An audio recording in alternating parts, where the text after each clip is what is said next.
నారాయణం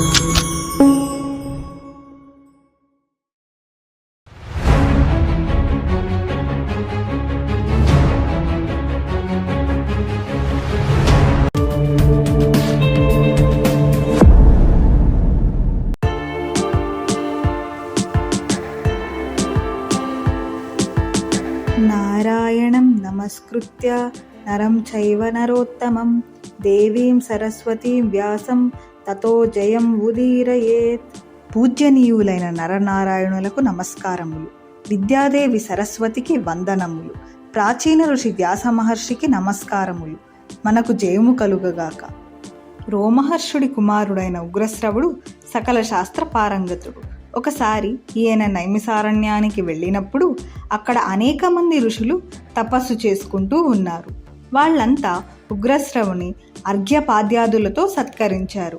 స్నానపానాదులు ముగించిన తర్వాత ఆయన చెప్పేవి వినటానికి ఒక చెట్టు కింద ఆయన చుట్టూ ఆసీనులైనారు. ఆ ఋషులలో ఒకరు వినయంతో ఆయన్ని ఇలా ప్రశ్నించారు. స్వామి, మీరెవరు? ఎక్కడి నుండి వస్తున్నారు? ఎక్కడ తపశ్చర్యలు ఆచరించారు? దయచేసి మీ విషయం తెలియజేస్తారా? అప్పుడు ఆ మహర్షి ఇలా సమాధానమిచ్చాడు. జనమేజయ మహారాజు చేసిన సర్పయాగ సమయంలో వైశంపాయనుడు చెప్పిన వేదవ్యాస మహర్షి విరచించిన మహాభారతంలోని అద్భుతమైన పుణ్యకథలు వినే భాగ్యం నాకు కలిగింది. తర్వాత నేను అనేక పుణ్యతీర్థాలు దర్శించాను. ఆ పర్యటనలలో స్యమంతక పంచకం అనే సరోవరం దగ్గర ఉన్నాను. దాని సమీపంలోనే కౌరవ పాండవుల మధ్య మహాభారత సంగ్రామం జరిగింది. ఇప్పుడు మీ మధ్య కొన్ని రోజులు గడపాలని వచ్చాను. అటువంటి మహానుభావుడు తమ మధ్య ఉన్నందుకు ఋషులు ఎంతో సంతోషించారు. ఆయన రోజు ఉన్నతమైన పారమార్థిక ఆశయాలు కలిగిన పురాణ ఇతిహాసాల నుండి అనేక పుణ్యకథలను చెప్పిన తరువాత మహాభారత కథ చెప్పడం మొదలుపెట్టాడు. సృష్టికి ముందు లోకమంతా అంధకారం ఆవరించింది. తర్వాత సర్వసృష్టికి కారణమైన ఒక మహా అండం ఆవిర్భవించింది. ఈ అండం నుండి ప్రాణులకు ప్రభువైన ప్రజాపతి, మనువు, దక్షుడు ఆయన 7 పుత్రులు, అశ్వినీ దేవతలు, ఆదిత్యులు, పితరులు తదితరులు ఆవిర్భవించారు. తర్వాత పంచభూతాలు, సంవత్సరాలు, ఋతువులు, మాసాలు, పక్షాలు, పగళ్ళు, రాత్రులు ఆవిర్భవించాయి. ఇప్పుడు ఉన్న మానవజాతి సమస్తం ఆ విధంగా ఉద్భవించింది. ఋషులలో పరాశర పుత్రుడైన వేదవ్యాసుడు ఉత్తమోత్తముడు. ఈ జగద్రహస్యాన్ని అర్థం చేసుకోవటమే కాకుండా ఆయన తన మనస్సులో మహాభారత మహాకావ్యాన్ని కూడా ఊహించి దానిని మానవజాతికి ఎలా అందించాలా అని ఆలోచించసాగాడు. సృష్టికర్త అయిన బ్రహ్మను ధ్యానించాడు. బ్రహ్మ సాక్షాత్కరించగా వ్యాసుడు భక్తిపూర్వకంగా నమస్కరించి చేతులు జోడించి ప్రార్థించాడు. ఓ దేవా, మహాభారతం అనే గొప్ప ఇతిహాసాన్ని నా మనస్సులో రూపొందించాను. ఇది భూత భవిష్యత్ వర్తమానాలను, జరామరణాలను, ఆదివ్యాధులను, ఉన్నదానిని లేనిదానిని తెలియజేస్తుంది. ఇందులో సన్యాసులు పాటించాల్సిన యతి ధర్మాలున్నాయి. ఇది సూర్యచంద్రుల పరిమాణాన్ని చెబుతుంది. గ్రహాలను, నక్షత్ర రాశులను గురించి వివరిస్తుంది. వేదాల సారాన్ని, తత్వ విచారాలను తెలుపుతుంది. కొండ కోనలను, నదీ నదులను, సముద్రాలను, పుణ్యతీర్థాలను, దివ్యధామాలను గురించి చెబుతుంది. విభిన్న భాషలను, జాతులను, యుద్ధ కౌశలాన్ని, దివ్య రూపాలను వివరిస్తుంది. ఈ ఇతిహాసాన్ని నేను చెబుతూ ఉన్నప్పుడు సంపూర్ణంగా, సత్వరంగా లిఖించగల వారిని ఎవ్వరినీ ఊహించలేకున్నాను. అప్పుడు బ్రహ్మదేవుడు సంతసించి వ్యాసునితో, నీ ఇతిహాస రచన అమోఘంగా సాగుతుంది. నీవు గణేశుని ధ్యానించి ఆయనను రాయమని ప్రార్థించు అని చెప్పి అంతర్ధానమైనాడు. తర్వాత వ్యాస మహర్షి గణేశుని ధ్యానించాడు.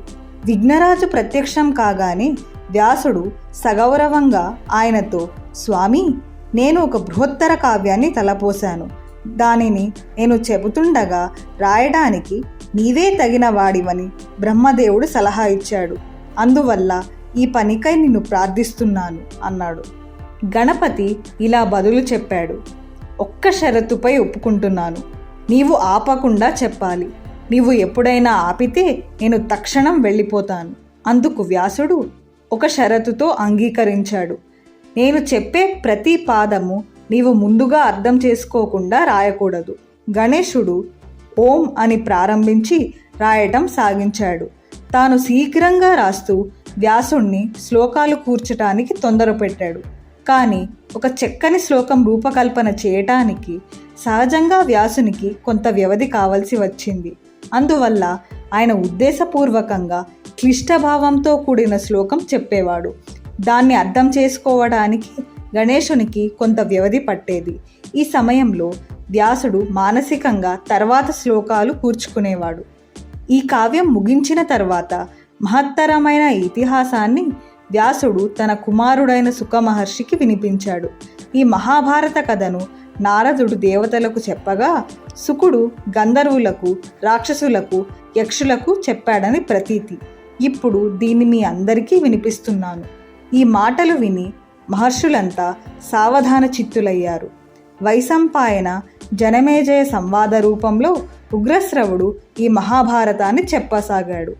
మహాభారత ఇతిహాసం హస్తినాపుర మహారాజైన శంతనునితో ప్రారంభమవుతుంది. ఆదర్శవంతుడైన మహారాజని మన్ననలు పొందాడు శంతనుడు. ప్రజలను కన్నబిడ్డల వలె పాలించాడు. వారు ధర్మ మార్గాన నడవడానికి ప్రోత్సాహమిచ్చాడు. ఒకసారి ఆయన వేటాడుతూ ఘోరారణ్యములలోనికి వెళ్ళాడు. ఆయన అలా గంగా తీరంలో వెళుతూ ఉండగా ఒక దివ్య తేజస్సుతో ప్రకాశిస్తున్న అందాల రాశి అయిన కన్య కనపడింది. అంతటి అందగత్తెను ఆయన అంతవరకు చూచి ఉండలేదు. వెంటనే ప్రేమలో పడి ఆమెను వివాహం చేసుకోవాలనే ఉద్దేశంతో సమీపించి మృదువుగా ఇలా అన్నాడు. లలన, నీవు అప్సరసవా లేక దేవకన్యవా లేక మానవ కన్యవా? ఎవరైనా సరే నేను నిన్ను వివాహం చేసుకుంటాను. ఆమె మరెవ్వరో కాదు, గంగాదేవి. ఆమె, ఓ రాజా, నేను నీకు భార్యగా ఉంటాను, ఆజ్ఞలు పాలిస్తాను. కానీ ఒక షరతు, నన్ను నీవెవరని ప్రశ్నించకూడదు. నేను చేసే ఏ కార్యాన్ని అది నీకు నచ్చినా నచ్చకపోయినా ప్రశ్నించకూడదు. నాతో అప్రియ వచనములు పలుకకూడదు. ఈ షరతులకు నీవు అంగీకరిస్తే నేను నీతో ఉండటానికి సమ్మతిస్తాను. కానీ ఈ షరతులను నీవు ఉల్లంఘించిన మరుక్షణమే నేను నిన్ను విడిచి వెళ్ళిపోతాను అని అంది. శంతనుడు ఆమె షరతులకు అంగీకరించాడు. వారు కొంతకాలం సంతోషంగా జీవించారు. వారికి కాలక్రమంలో 7 కుమారులు పుట్టారు. వారు సౌందర్యంతో దివ్య తేజస్సులుగా కనిపించారు. కానీ ప్రతిసారి బిడ్డ పుట్టిన వెంటనే ఆమె ఆ బిడ్డను ఇది నీ మంచి కోసమే అంటూ గంగలో వేసేది. ఆమె అలా చేయడం చూచి దిగ్భ్రాంతుడైన శంతనుడు ఆమె వెళ్ళిపోతుందనే భయంతో పెదవి విప్పలేదు. కానీ 8వ శిశువు జన్మించినప్పుడు మరలా అలానే ఆమె చేయడానికి పూనుకున్నప్పుడు మాత్రం శంతనుడు ఇక ఆగలేక విషాదంతో, ఈ పిల్లవాడినైనా వదిలేయి, నీకు పుట్టిన బిడ్డలనే నీవెందుకు ఇంత దారుణంగా చంపావు? ఇంతకు నీవెవరవు అని ప్రశ్నించాడు. అప్పుడు గంగాదేవి, ఓ రాజా, నీ కోరిక ప్రకారం ఈ బిడ్డను వదిలిపెడుతున్నాను. నీవు నాకిచ్చిన వాగ్దానం తప్పావు కాబట్టి వెళ్ళిపోతున్నాను. నేను మహర్షులందరూ పూజించే జాహ్నవి కుమార్తె గంగాదేవిని. ఒక దైవ కార్యం నెరవేర్చడానికి నేను ఇంతకాలం నీతో పాటు ఉండాల్సి వచ్చింది. ఈ 8 మంది బిడ్డలు అష్టవసువులు. శాప కారణంగా వారు జన్మ స్వీకరించాల్సి వచ్చింది. నేను తప్ప మరెవరూ వారికి తల్లి కాజాలరు. నీకు తప్ప వారికి తండ్రి అయ్యే భాగ్యం మరెవరికీ కలుగలేదు. వారికి తండ్రి కావడంతో నీవు అనంతమైన పుణ్యాన్ని ఆర్జించావు అన్నది. వసువులను గూర్చి వారు ఎలా శాపగ్రస్తులయ్యారో తెలుసుకోవాలని శంతనుడు కుతూహలం చెందాడు. అప్పుడు గంగాదేవి ఆ కథను వివరించింది. వశిష్ఠుడనే తపోగరిష్ఠుని వద్ద నందిని అనే దేవతా సంబంధమైన ధేనువు ఉన్నది. ఒకరోజు అష్టవసువులు తమ భార్యలతో సహా పృథును నాయకునిగా ఎన్నుకొని వశిష్ఠుని ఆశ్రమానికి వచ్చారు. వారిలో ప్రభాసుడు అనే వసువు నందినిని చూచి పరవశించిపోయాడు. విశాల నేత్రాలు, పెద్ద పొదుగు, కుచ్చుతోక, అందమైన గిట్టలు మొదలైన సకల మంగళ చిహ్నాలతో శోభిస్తూ సమృద్ధిగా పాలు ఇచ్చేటటువంటి ఆవుని చూచిన వెంటనే ఆయన భార్య దానిని కావాలని కోరింది. తన భార్యను సంతోషపెట్టడానికి ప్రభాసుడు తన సోదరుల సహాయంతో నందినిని అపహరించాడు. ఆ సమయంలో నందిని ఆశ్రమంలో లేని విషయం వశిష్ఠుడు తెలుసుకున్నాడు. వసువులు నందినిని అపహరించారని తన యోగశక్తితో గ్రహించి కోపోద్రిక్తుడై వారిని భూలోకంలో మనుష్యులుగా జన్మించాలని శపించాడు. ఈ శాపాన్ని విన్న వసువులు భయకంపితులై తమను క్షమించమని ఆయనను వేడుకున్నారు. అప్పుడు ఆయన కరుణించి, నా శాపం అమోఘమైంది, అనుభవించి తీరాల్సిందే. మీలో 7 మాత్రం మానవులుగా జన్మించిన వెంటనే శాప విముక్తులు అవుతారు. కానీ ప్రభాసుడు మాత్రం తన పాపకృత్యం వల్ల భూలోకంలో చాలా కాలం ఉంటాడు. ఈతడు ధర్మాత్ముడుగా, ఆదర్శవంతుడిగా, శాస్త్ర పరిజ్ఞానంలో మేటి అయి అందరి చేత గౌరవింపబడి కీర్తివంతుడు అవుతాడు అన్నాడు. తర్వాత వసువులు నా వద్దకు వచ్చి నేను వారికి తల్లిగా కావాలని, పుట్టిన వెంటనే గంగలో పారవేసి శాప విముక్తులను చేయాలని నన్ను వరం కోరారు. అందువల్ల నేను అలా చేశాను. కానీ వశిష్ఠుని శాపానుసారం అష్టమ వసువు అయిన ప్రభాసుడు చాలా కాలం భూలోకంలో గడపాలి. అందువల్ల ఈ బిడ్డను నేనే పెంచి పెద్దవాణ్ణి చేసి నీకు కానుకగా ఇస్తాను. ఈతడు గంగాదత్తుడు అని పిలువబడతాడు. ఇలా శంతనునితో చెప్పి గంగాదేవి బిడ్డతో సహా అంతర్ధానమైపోయింది. భగ్న హృదయంతో శంతనుడు రాజధానికి తిరిగి వచ్చాడు. శంతనుడు ఒకరోజు గంగా తీరాన తాను బాణంతో కొట్టిన జింకను వెంటాడుతూ వెళుతూ ఉండగా ఆ నది ఒకచోట లోతు తగ్గి ఉండడం గమనించాడు. ఈ వింత దృశ్యమునకు కారణం ఏమై ఉంటుందా అని ఆలోచిస్తున్నాడు. అప్పుడు 16 ప్రాయంలోనున్న సుందరమైన బాలుడు విల్లు పట్టుకొని బాణాలు వేస్తూ ప్రవాహానికి ఆనకట్ట కట్టడం చూచాడు. ఆ బాలుని అద్భుత కౌశలం అతన్ని ముగ్ధుణ్ణి చేసింది. అంత శక్తిమంతమైన నదీ ప్రవాహాన్ని తాను ఒక్కడే ఆపగలుగుతున్నాడు. ఆ సమయంలో గంగాదేవి శంతనునికి కనబడి, ఇదిగో నీ 8వ కుమారుడు. నేను ఎంతో శ్రద్ధ తీసుకుని ఇతన్ని పెంచి పెద్దవాణ్ణి చేశాను. వశిష్ఠ మహర్షి వద్ద వేదాంగాలన్నీ అధ్యయనం చేశాడు. ధనుర్విద్యలో ఎవ్వరూ ఇతనికి సరిసమానులు కాజాలరు. యుద్ధరంగంలో ఇతన్ని ఎదిరించి ఎవ్వరూ నిలువజాలరు. ఇతడు రాజధర్మాలన్నీ చక్కగా తెలిసినవాడు అంటూ గాంగేయుని శంతనునకు అప్పగించి వెళ్ళిపోయింది. తన ప్రియపుత్రుణ్ణి తిరిగి పొందినందుకు శంతనుడు ఎంతో ఆనందించాడు. మహదానందంతో రాజధానికి తిరిగి వచ్చి తన ప్రియపుత్రుడైన గాంగేయుని లేక దేవవ్రతుని తన వారసునిగా ప్రకటించాడు. ఇలా 4 ఏండ్లు సంతోషంగా గడిచింది. ఒకరోజు శంతనుడు యమునా తీరంలో విహరిస్తున్నప్పుడు అక్కడ ఒక అప్సరస లాంటి అందమైన యువతిని చూశాడు. ఒక మహర్షి వరప్రసాదంతో ఆమె శరీరం నుండి వెలువడుతున్న దివ్య పరిమళం ఆ అరణ్య పరిసరాల్ని సుగంధమయంగా చేసింది. శంతనుడు ఆమెను, ఓ కోమలాంగి, నీవు ఎవరు? ఇక్కడ ఏం చేస్తున్నావు అని ప్రశ్నించాడు. ఆమె ఇలా బదులు చెప్పింది, నా పేరు సత్యవతి, దాసరాజు పుత్రికను. పుణ్యం ఆర్జించటానికి ప్రయాణికులను నది దాటిస్తుంటాను. శంతనుడు ఆమెను ప్రేమించి వివాహం ఆడటానికి ఉత్సాహపడ్డాడు. ఆమె తండ్రి వద్దకు వెళ్ళి ఆమెను తనకిచ్చి వివాహం చేయమని కోరాడు. అందుకు ఆయన, మహారాజా, మీరు నా కుమార్తెను వివాహం ఆడటం మాకు గర్వకారణం. కానీ మీరు ఆమెను చేపట్టడానికి ముందు నాకొక వాగ్దానం చేయాలి అన్నాడు. నీకేం మాటివ్వాలో చెప్పు అని శంతనుడు అడిగితే అతడు, ఈమెకు పుట్టిన బిడ్డకే మీ తదనంతరం రాజ్యాన్ని ఏలే అధికారం ఉండాలి అన్నాడు. శంతనునికి ఆమెపై ఎంత వ్యామోహమున్నా అలాంటి వాగ్దానం చేయలేకపోయాడు.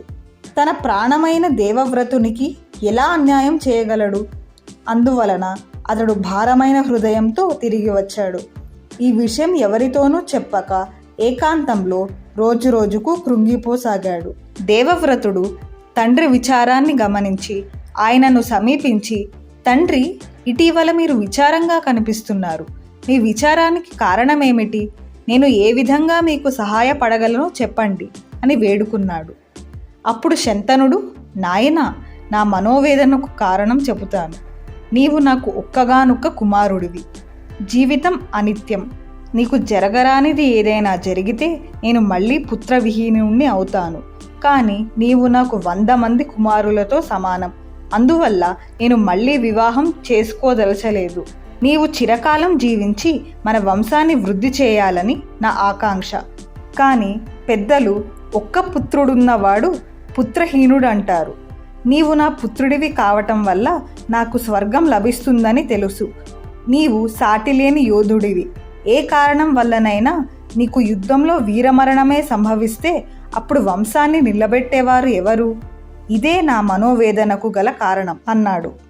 ధీరుడైన దేవవ్రతుడు కొంతకాలం ఆలోచించి తర్వాత మహామంత్రి మూలంగా తండ్రి మనోవేదనకు అసలు కారణం తెలుసుకున్నాడు.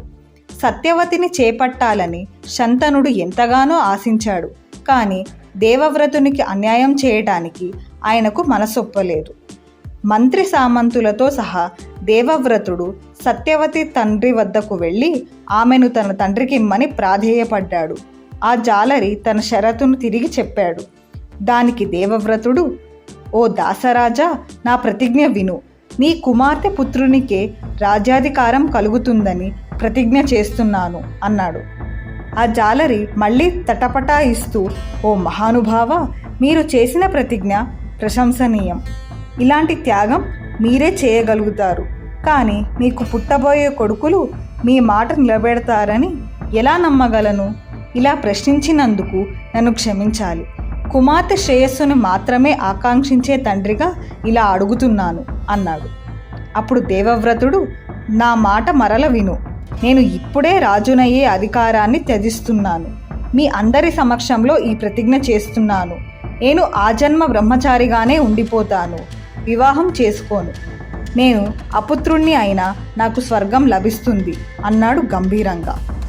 దేవవ్రతుని మాటలు విన్న ఆ జాలరి పరమానందంతో సంతోషపూర్వకంగా నా కుమార్తెను మహారాజుకు ఇస్తాను అన్నాడు. ఇంతలో అప్సరసలు, దేవగంధర్వులు భీష్ముడు భీష్ముడు అంటూ దేవవ్రతుని మీద పుష్పవర్షం కురిపించారు. భీష్ముడు అంటే భీకరమైన ప్రతిజ్ఞ చేసిన వాడు అని అర్థం. అప్పటి నుండి దేవవ్రతుడు భీష్ముడిగా ప్రఖ్యాతి పొందాడు.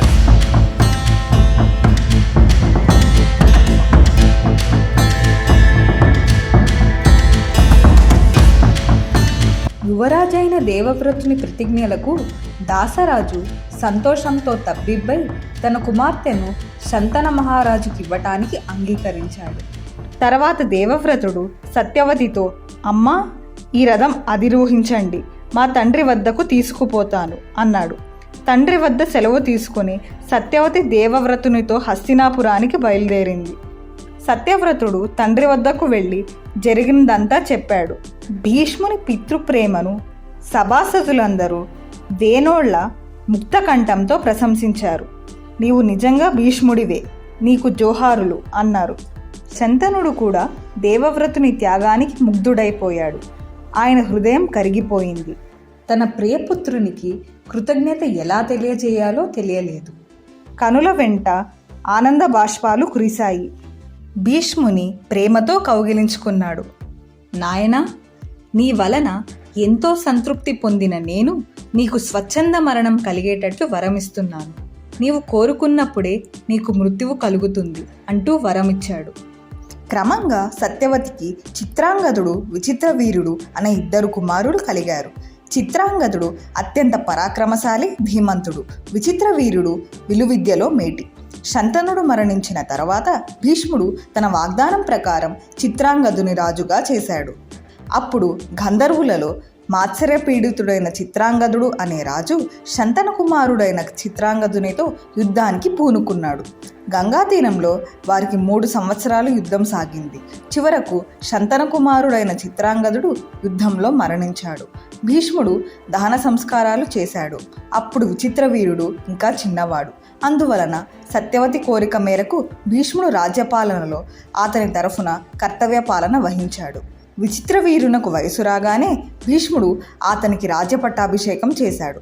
భీష్ముడు, సత్యవతి అతనికి వివాహం చేయదలుచుకున్నారు. ఆ సమయానికి కాశీరాజు తన 3 కుమార్తెలకు స్వయంవరం ప్రకటించాడు. చాలామంది రాజులు ఆ స్వయంవరానికి విచ్చేసి ఉన్నారు. భీష్ముడు ఆ 3 కన్యలను చూసి వారు విచిత్రవీరునికి తగిన భార్యలవుతారని నిశ్చయించుకున్నాడు. ఆసీనులైన రాజుల పేర్లు చదువుతుండగా భీష్ముడు విచిత్రవీరుని కొరకు ఆ కన్యలను కోరాడు.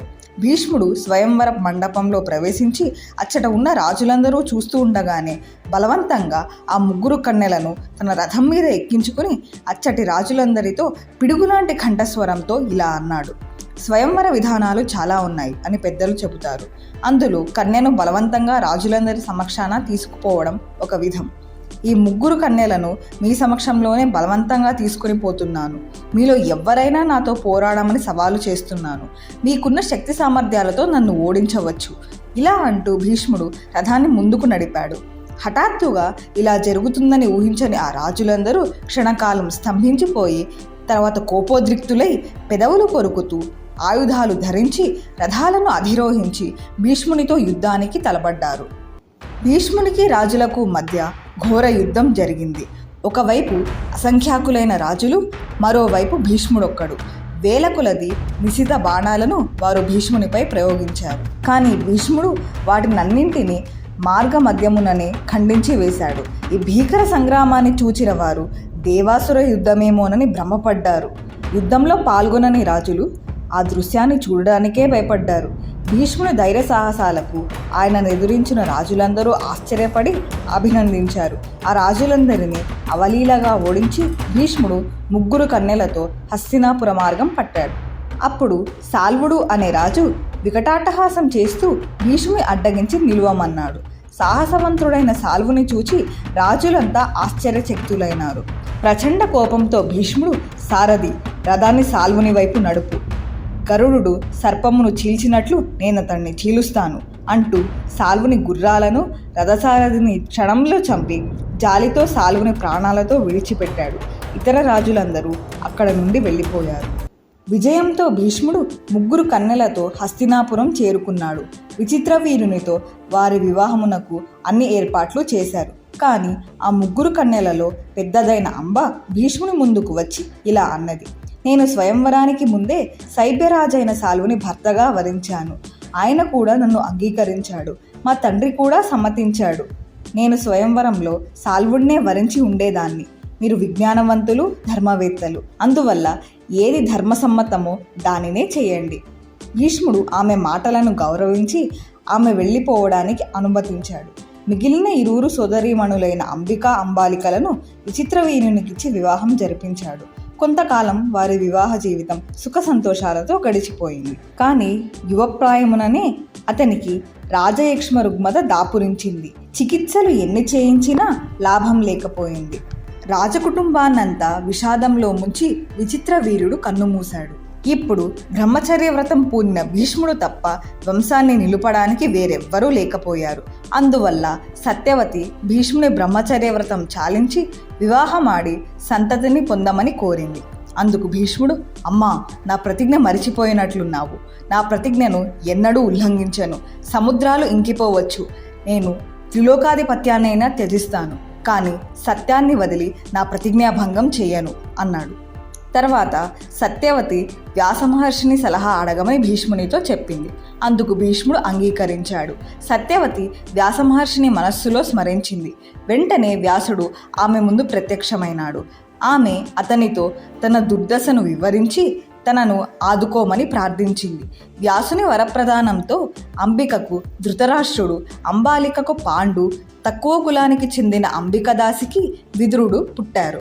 తర్వాత వ్యాసమహర్షి సత్యవతి వద్ద సెలవు తీసుకుని ఆశ్రమానికి వెళ్ళిపోయాడు. రాజవంశానికి చెందిన 2 రాకుమారులు, తక్కువ కులానికి చెందిన విదురుడు, శంతనుని కులజులు అయ్యారు. ఈ 3 సోదరులను భీష్ముడు కన్నబిడ్డలలా పోషించాడు. విలువిద్యలో పాండురాజు అందరిలోనూ మేటి అయ్యాడు. ధృతరాష్ట్రుడు మంచి బలశాలి అయినాడు. విదురుడు ధర్మంలోనూ నీతిశాస్త్రంలోనూ ప్రవీణుడైనాడు. ధృతరాష్ట్రుడు పుట్టుకతోనే అంధుడు. అందువలన పాండురాజు రాజసింహాసనాన్ని అధిరోహించాడు. 3 కుమారులు పెద్దవారైన తర్వాత ఒకరోజు భీష్ముడు వారితో, మన వంశం వృద్ధి చెందాలనే ఉద్దేశంతో మిమ్మల్ని పెంచి పెద్ద చేశాను. మన కుటుంబ గౌరవానికి తగిన 3 అందమైన కన్యలు వివాహానికి సిద్ధంగా ఉన్నారని విన్నాను. వారు యాదవ, సుబల, మద్రరాజుల పుత్రికలు. ఈ విషయంలో మీ అభిప్రాయం ఏమిటి అని ప్రశ్నించాడు. అప్పుడు విదురుడు, మీరు మాకు తండ్రి మాత్రమే కాదు, తల్లిగా కూడా ఉంటున్నారు. మా గురువు, మా సర్వస్వము కూడా మీరే. మీరు ఏది చెప్పితే దానిని శిరసావహిస్తాము అన్నాడు. సుబలుని పుత్రిక అయిన గాంధారి 100 మంది బిడ్డలకు తల్లి అవుతుందని శివుని వల్ల వరం పొందినట్లుగా పురోహితుల ద్వారా భీష్ముడు విన్నాడు. వెంటనే అతడు ధృతరాష్ట్రునికి గాంధారిని ఇవ్వవలసిందిగా దూతల ద్వారా ఆమె తండ్రికి కబురు చేశాడు. ధృతరాష్ట్రుడు అంధుడైన వివాహం జరిగింది. గాంధారి సోదరుడైన శకుని తన చేతుల మీదుగా ఎంతో వైభవంగా వివాహం జరిపించాడు. శకునే మహాభారత కథలో ముఖ్య పాత్ర వహించవలసి ఉన్నాడు. వసుదేవుని తండ్రి అయిన సూర్యుడు యాదవ ప్రముఖుడు. ఆయనకు పృథ అనే అత్యంత రూపవతి అయిన కుమార్తె ఉంది. ఆయన తన పుత్రికను బిడ్డలు లేని తన బావమరిది కుంతిభోజునకు దత్తత ఇచ్చినాడు. అప్పటి నుండి పృథ కుంతిగా వ్యవహరింపబడినది. ఒకసారి ఆమె దుర్వాస మహామునికి అత్యంత భక్తి శ్రద్ధలతో సేవలు చేసింది. ఆమె ఉనర్చిన పరిచర్యలకు సంతుష్టుడైన ఆ మహర్షి ఆమెకు ఒక మంత్రంతో కూడిన వరం ఇచ్చాడు. ఆ మంత్రంతో ఆమె ఏ దేవతను ఉపాసించితే ఆ దేవత అంశముతో దివ్యశక్తి గల బిడ్డ ఆమెకు జన్మిస్తాడని వరం ఇచ్చాడు. ఒకసారి కుంతి కుతూహలంతో ఆ మంత్రంతో సూర్యదేవుని ఆహ్వానించింది. తక్షణం తన దివ్య తేజస్సుతో వెలుగుతూ సూర్యదేవుడు ప్రత్యక్షమైనాడు. కుంతికి ఏం చేయడానికి తోచలేదు. భయంతో వణికిపోతూ, స్వామి క్షమించండి, మంత్రాన్ని పరీక్షించాలనే చాపల్యంతో ఇలా చేశాను, నాకు ఎలాంటి వరము అక్కరలేదు అన్నది. కానీ అందుకు సూర్యదేవుడు సమ్మతించక దుర్వాసుని మంత్రాన్ని నిష్ఫలం చేయలేనని చెప్పి సహజ కవచ కుండలములతో ఉన్న చక్కని పుత్రుని ఆమెకు ప్రసాదించి వెళ్ళిపోయాడు. లోకనిందకు భయపడి కుంతి ఆ పుత్రుణ్ణి ఒక పెట్టెలో పెట్టి గంగానదిలో వదిలివేసింది. ఆ పెట్టె అతిరథుడనే రథసారథికి దొరికినప్పుడు అతడు మహదానందంతో ఆ బిడ్డను తన కన్నబిడ్డగా పెంచి అతనికి వసుసేనుడని పేరు పెట్టాడు. వసుసేనుడు పెరిగి పెద్దవాడయ్యాడు. మంచి బలాఢ్యుడవడంతో పాటు శస్త్రాస్త్ర సంధానంలో సాటిలేని యోధుడయ్యాడు. అతడు ప్రతిరోజు ప్రాతకాలం నుండి సూర్యాస్తమయం వరకు సూర్యుని పూజించేవాడు. అతనిది ఉదార హృదయం. ఎవ్వరు ఏది ఆశించినా తన వద్ద ఉన్నది అంతా దానం చేసేవాడు. వసుసేనుడు బ్రాహ్మణులకు దానం ఇవ్వనిది ఏదీ పృథివీలో లేదు. ఒకరోజు ఇంద్రుడు బ్రాహ్మణ రూపంలో వచ్చి అతని కవచకుండలాలను యాచించాడు. వసుసేనుడు కొంచెమైనా వెనుకాడక వెంటనే కత్తితో తన సహజ కవచకుండలాలను కోసి ఇచ్చినందువల్ల కర్ణుడుగా పేరుగాంచాడు. కుంతిభోజుడు తన కుమార్తె కుంతికి స్వయంవరం చాటించాడు. అచ్చట ఆసీనులైన రాజులలో చక్కని శరీర సౌష్ఠవం గల పాండురాజును చూచి అతనినే తన భర్తగా వరించి వరమాలను ఆయన కంఠంలో వేసింది. పాండురాజు భార్య అయిన కుంతితో తన అంతఃపురమునకు తిరిగి వచ్చాడు. కొంతకాలం తర్వాత భీష్ముడు పాండురాజుకు ఇంకొక వివాహం చేయతలపెట్టి పెద్ద సైన్యంతో మద్రదేశానికి పయనమైనాడు. ఆ దేశపు రాజు భీష్మునికి ఘన స్వాగతం ఇచ్చి ఆయన రాకకు కారణమడిగాడు. అప్పుడు భీష్ముడు, నీ చెల్లెలైన మాద్రిని పాండురాజుకు ఇవ్వమని అడగడానికి వచ్చాను అన్నాడు. అందుకు మద్రరాజు, మీతో బంధుత్వం మాకు గర్వకారణమే, కానీ మా కులాచారం ప్రకారం మాకు మీరు కన్యాశుల్కంగా ఎంతో ధనం ఇవ్వాల్సి ఉంటుంది అన్నాడు. అప్పుడు భీష్ముడు శల్యుని ముందు ధన సువర్ణ రాసులు, వజ్ర వైఢూర్యాలు, అమూల్య వస్తువులు ఉంచాడు. ఈ విధంగా మాద్రి పాండురాజుల వివాహం వైభవోపేతంగా జరిగింది. 1 రోజులు తన ఇరువురు భార్యలతో ఆనందంగా గడిపిన తర్వాత పాండురాజు దిగ్విజయానికై పెద్ద సైన్యంతో బయలుదేరాడు. ఎంతోమంది రాజులను యుద్ధంలో జయించి వారి వద్ద వెండి బంగారు కానుకలను, గోవులను, గుర్రములను, ఏనుగులను స్వీకరించి రాజధానికి తిరిగి వచ్చి భీష్మునికి ఇతర పెద్దలకు పాదాభివందనం చేశాడు. తర్వాత భీష్ముడు యవ్వన రూప లావణ్యములు గల దేవకుని కుమార్తెతో విదురునకు వివాహం జరిపించాడు. పరమేశ్వరుని వరప్రసాదంతో గాంధారికి 100 మంది పుత్రులు, 1 పుత్రిక కలిగారు. ధృతరాష్ట్రునికి ఒక వైశ్యస్త్రీ వలన యుయుత్సు అనే కుమారుడు కూడా కలిగాడు. ధృతరాష్ట్రుని కుమార్తె అయిన దుస్సలను సింధు దేశపు రాజు జయద్రథునికిచ్చి వివాహం చేశారు. దుర్యోధనుడు పుట్టిన వార్త భీష్మునకు మహాత్ముడైన విదురునకు తెలుపబడింది. దుర్యోధనుడు పుట్టగానే గాడిదలా ఓండ్రపెట్టసాగాడు. అది విని గ్రద్దలు, రాబందులు, నక్కలు, కాకులు కూడా అరవసాగాయి. సుడిగాలులు వీచాయి. పలు చోట్ల అగ్ని ప్రమాదములు సంభవించాయి. ఈ దుశ్శకునాలన్నీ కౌరవ వంశాన్నే తుదముట్టింపడాన్ని సూచిస్తున్నాయని విదురుడు గ్రహించాడు. భవిష్యత్తులో కలిగే అనర్థాన్ని తప్పించడానికి ఆ బిడ్డను వెంటనే తుదముట్టించమని విదురుడు సలహా ఇచ్చాడు. కుటుంబ శ్రేయస్సు కోసం ఒకనిని, గ్రామ శ్రేయస్సుకై ఒక కుటుంబాన్ని, దేశ శ్రేయస్సుకై ఒక గ్రామాన్ని, ఆత్మార్థమై సర్వాన్ని త్యజించాలని పెద్దలు చెబుతారు. త్యజేదేకం కులస్యార్థే గ్రామస్యార్థే కులం త్యజేత్, గ్రామం జనపదస్యార్థే ఆత్మార్థే పృథివీని త్యజేత్.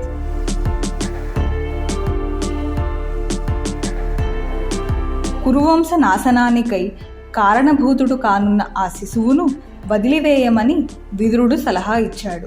కానీ తన జ్యేష్ఠ కుమారుడైన దుర్యోధనుని వదలటానికి ధృతరాష్ట్రుడు ఇష్టపడలేదు.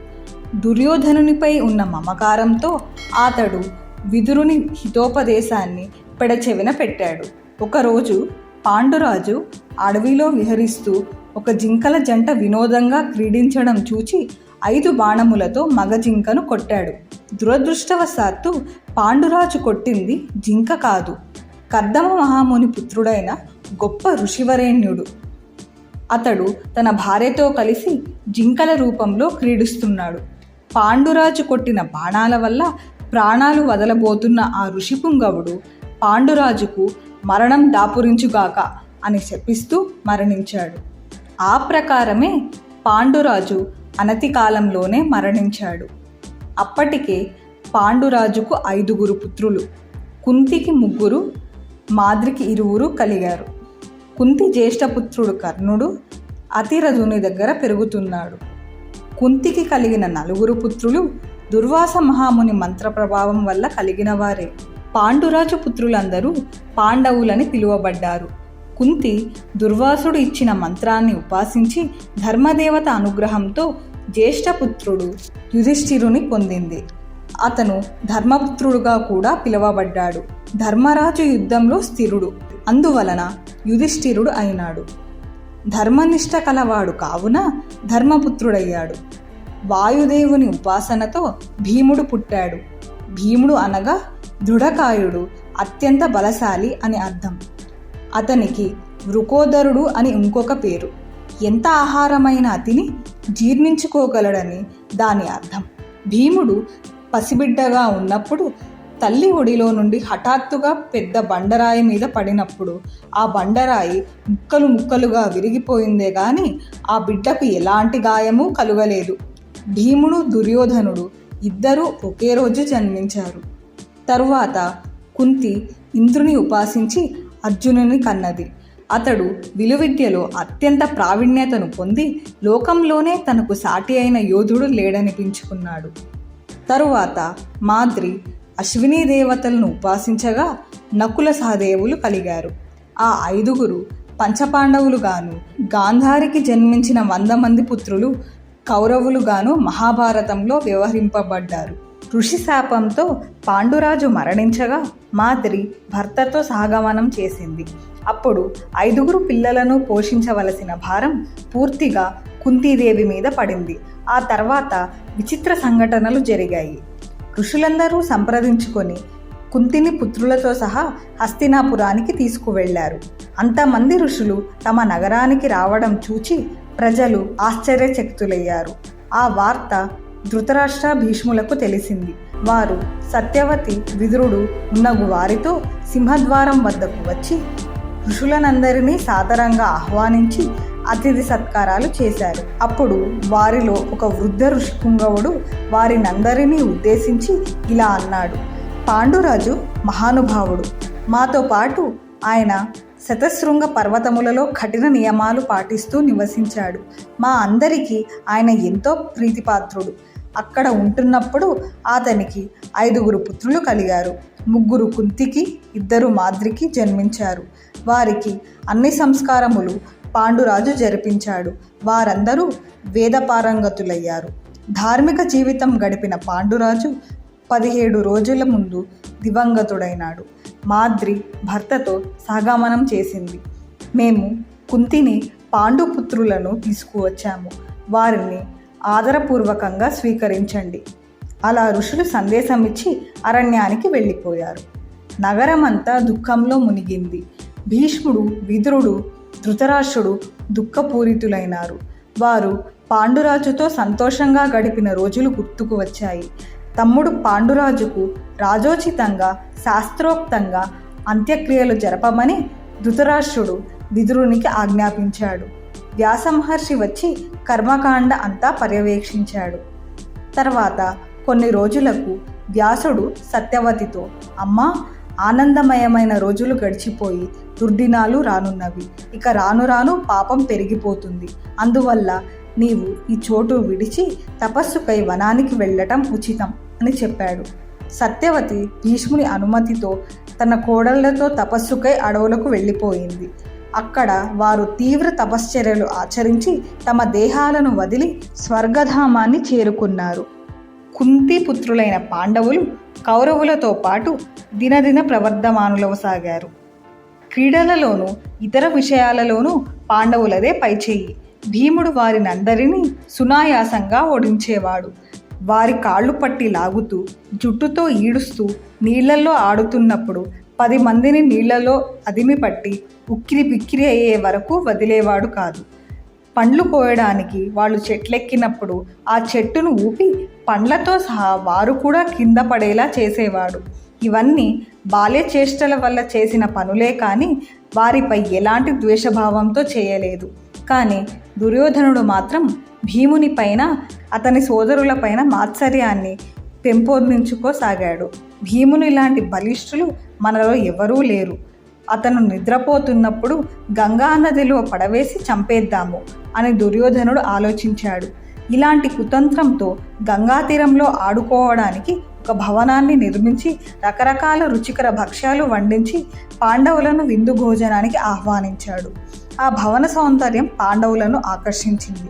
వారు ఆ రుచికర పదార్థాలు తింటున్నప్పుడు రహస్యంగా దుర్యోధనుడు భీముని ఆహారంలో ఘోరమైన విషం కలిపి స్నేహం నటిస్తూ దానిని భీమునితో తినిపించాడు. తర్వాత వారందరూ నీళ్లలో ఆనందంగా క్రీడించసాగారు. కొంతసేపు ఆడి బాగా అలసిపోయిన భీముడు ఒక చెట్టు నీడన పడుకున్నాడు. ఆ స్థితి గమనించి దుర్యోధనుడు చెట్టు తీగలతో అతని కాళ్ళు చేతులు బంధించి గంగా నదిలో పారవేశాడు. భీముడు స్పృహ కోల్పోయిన స్థితిలో నాగలోకానికి కొట్టుకుపోయాడు. అక్కడ వేలాది విషసర్పాలు భీముణ్ణి కాటువేశాయి. కానీ ఆ విషసర్పపు కాటులన్నీ దుర్యోధనుడిచ్చిన ఘోర విషానికి విరుగుడుగా పనిచేశాయి. భీముడు మేల్కొని పాములపై నడవసాగాడు. కొన్ని పాములు భయంతో పారిపోయి తమ రాజైన వాసుకి వద్దకు వెళ్ళి, ఓ సర్పరాజా, విషం త్రాగిన ఒక మానవుడు ఇక్కడున్నాడు. అతడు మా మీద పడ్డప్పుడు స్పృహలేని వాడుగా కనిపించాడు. కానీ మేము అతన్ని కాటువేయ ప్రారంభించగానే అతడు మేల్కొని మమ్మల్ని చంపడం ప్రారంభించాడు. అతనెవరో మీరు తెలుసుకోవాలి అన్నాయి. వెంటనే వాసుకి భీమసేనుని చూచాడు. ఆ సర్పాలలో ఆర్యకుడు అనే సర్పం కుంతీదేవి తండ్రికి పితామహుడు. అతడు భీముని చూడగానే ఆనందంతో కౌగిలించుకున్నాడు. అది చూచిన వాసుకి స్నేహపూరిత హృదయంతో భీముని తీసుకువెళ్ళి అమృతంతో నిండిన రసకుండం ఇచ్చాడు. ఒక్క గుటకలో భీముడు ఆ అమృతానంతా త్రాగాడు. ఆ విధంగా 8 కలశాల అమృతం భీముడు త్రాగి 8000 ఏనుగుల బలం సంపాదించుకున్నాడు.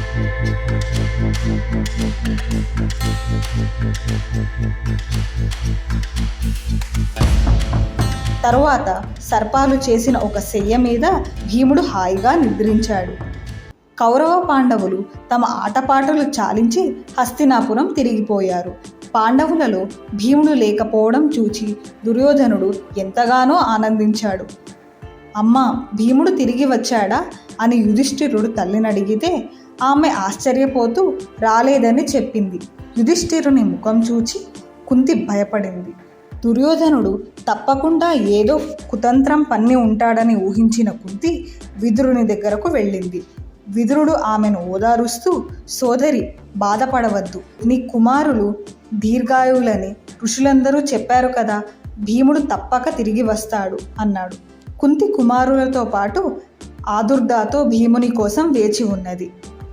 భీముడు ఆ విధంగా 8 రోజులు నిద్రపోయి మేల్కొన్న వెంటనే అమృతం సేవించినందువల్ల తాను అత్యంత బలవంతుడైనట్లు గ్రహించాడు.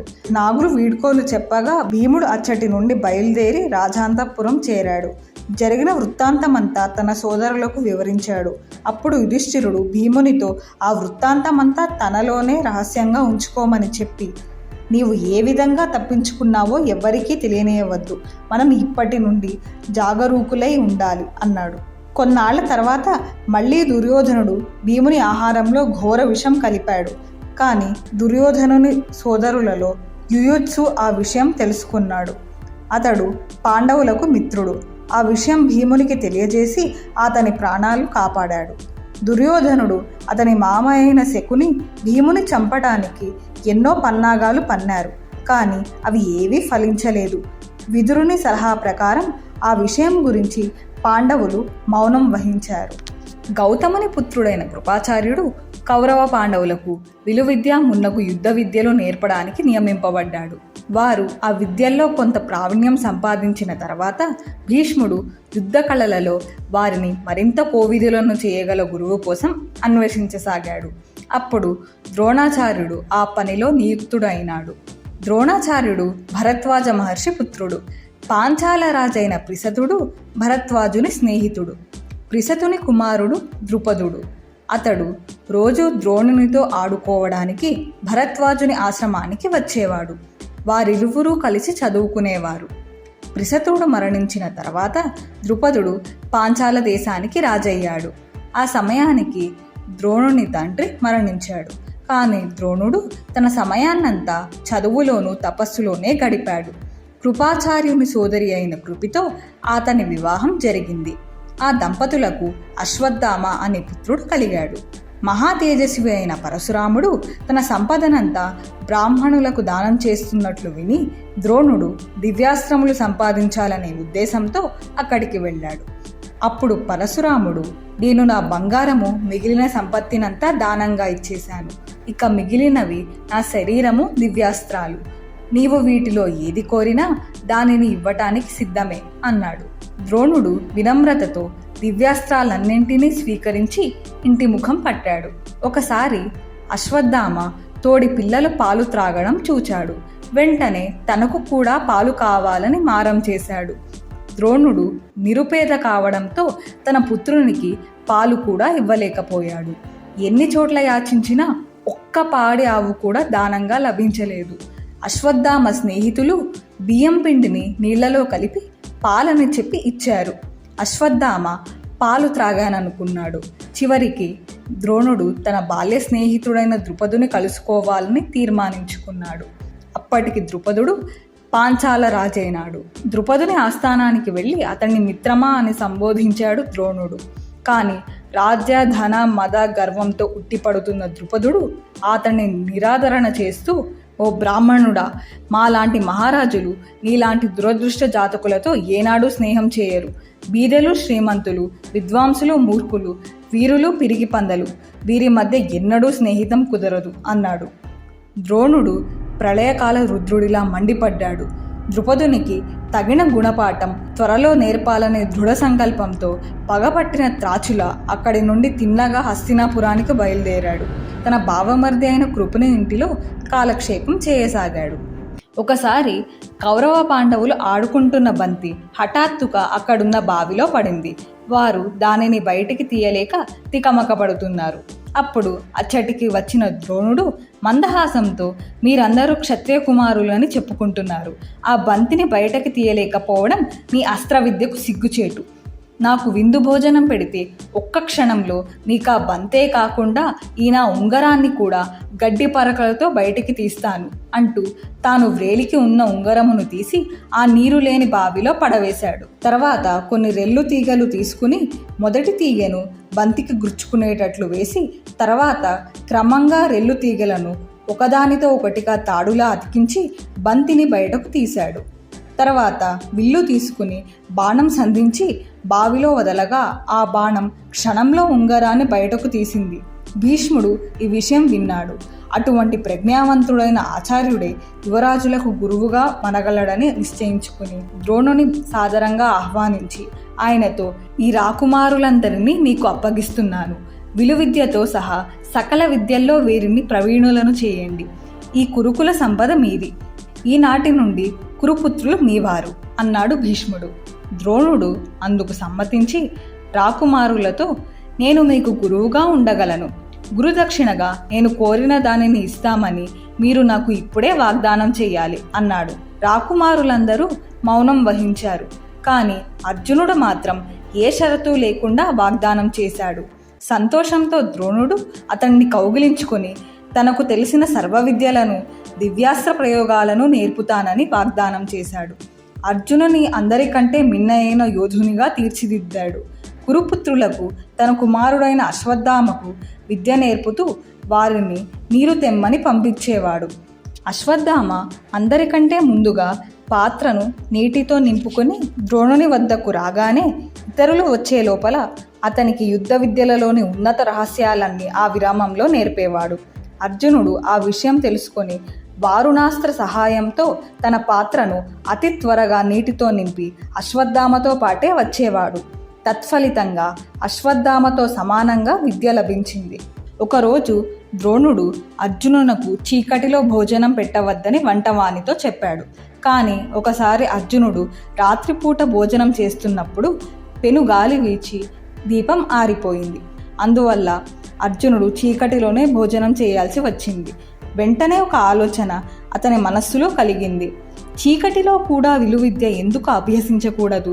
తర్వాత చీకటిలో అర్జునుడు విలువిద్య అభ్యసించడం చూచి ద్రోణుడు పరమానంద భరితుడై అతన్ని కౌగిలించుకొని, విలువిద్యలో నీకు సాటి రాగల విలుకాడు ఉండడని చెప్తున్నాను అన్నాడు.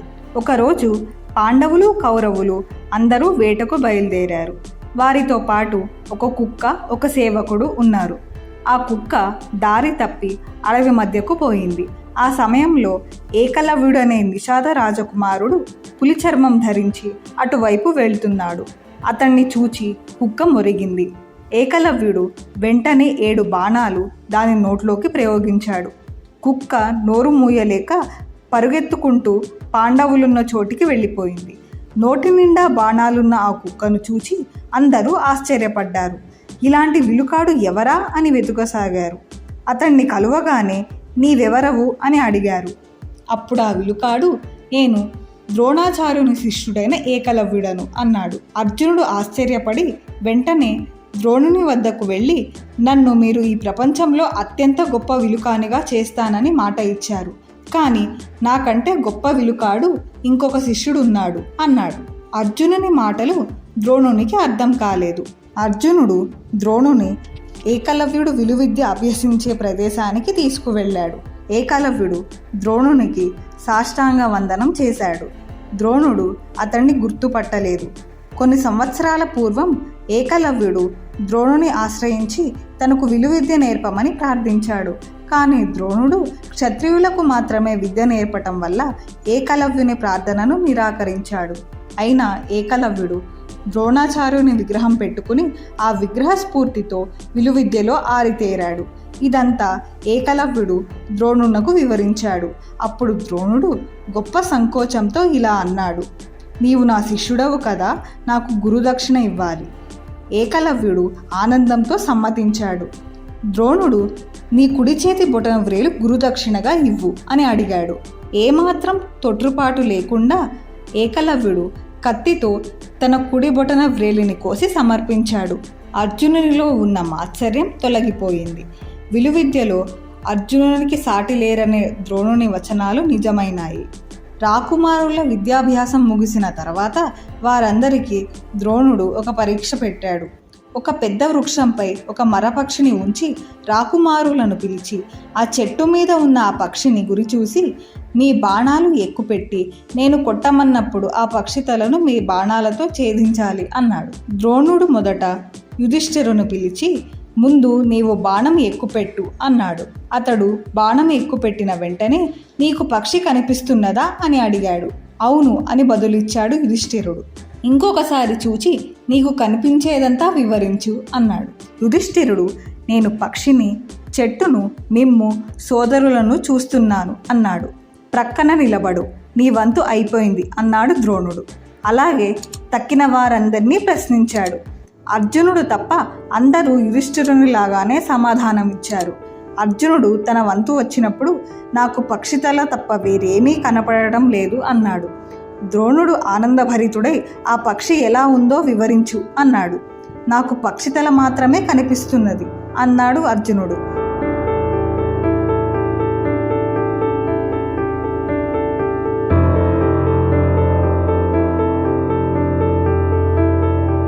అయితే బాణం ప్రయోగించు అన్నాడు ద్రోణుడు. మరుక్షణమే పక్షితల తెగి క్రింద పడింది. ద్రోణుడు ఆనందంతో అర్జునుని కౌగిలించుకొని అర్జునుని ద్వారా ద్రుపదుని గర్వం అణచి అవమానించాలని మానసికంగా సంకల్పించుకున్నాడు. ఒకరోజు ద్రోణుడు గంగానదిలో స్నానం చేస్తున్నప్పుడు భీకరమైన ఒక మొసలి హఠాత్తుగా అతని తొడను పట్టుకుంది.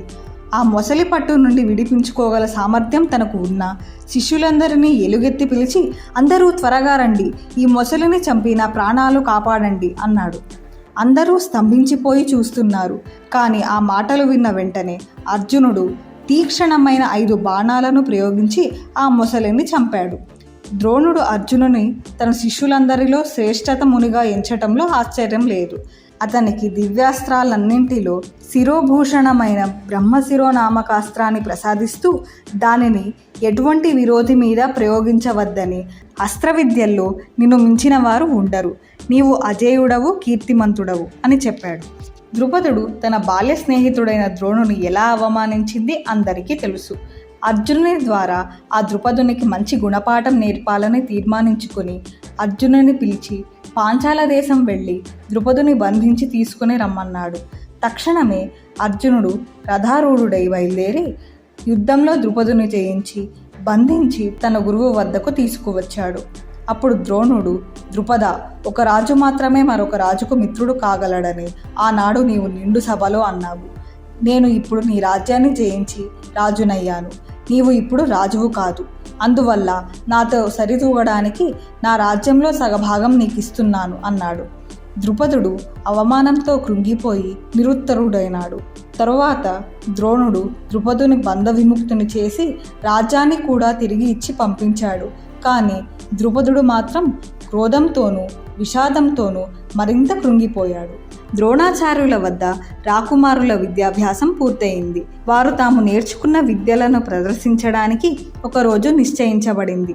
ఆ రోజు రాజకుటుంబము, ఆ నగర ప్రజలు అందరూ ఆ ప్రదర్శనను తిలకించడానికి సమావిష్టులైనారు. భేరీలు, ఢంకాలు మ్రోగించబడ్డాయి.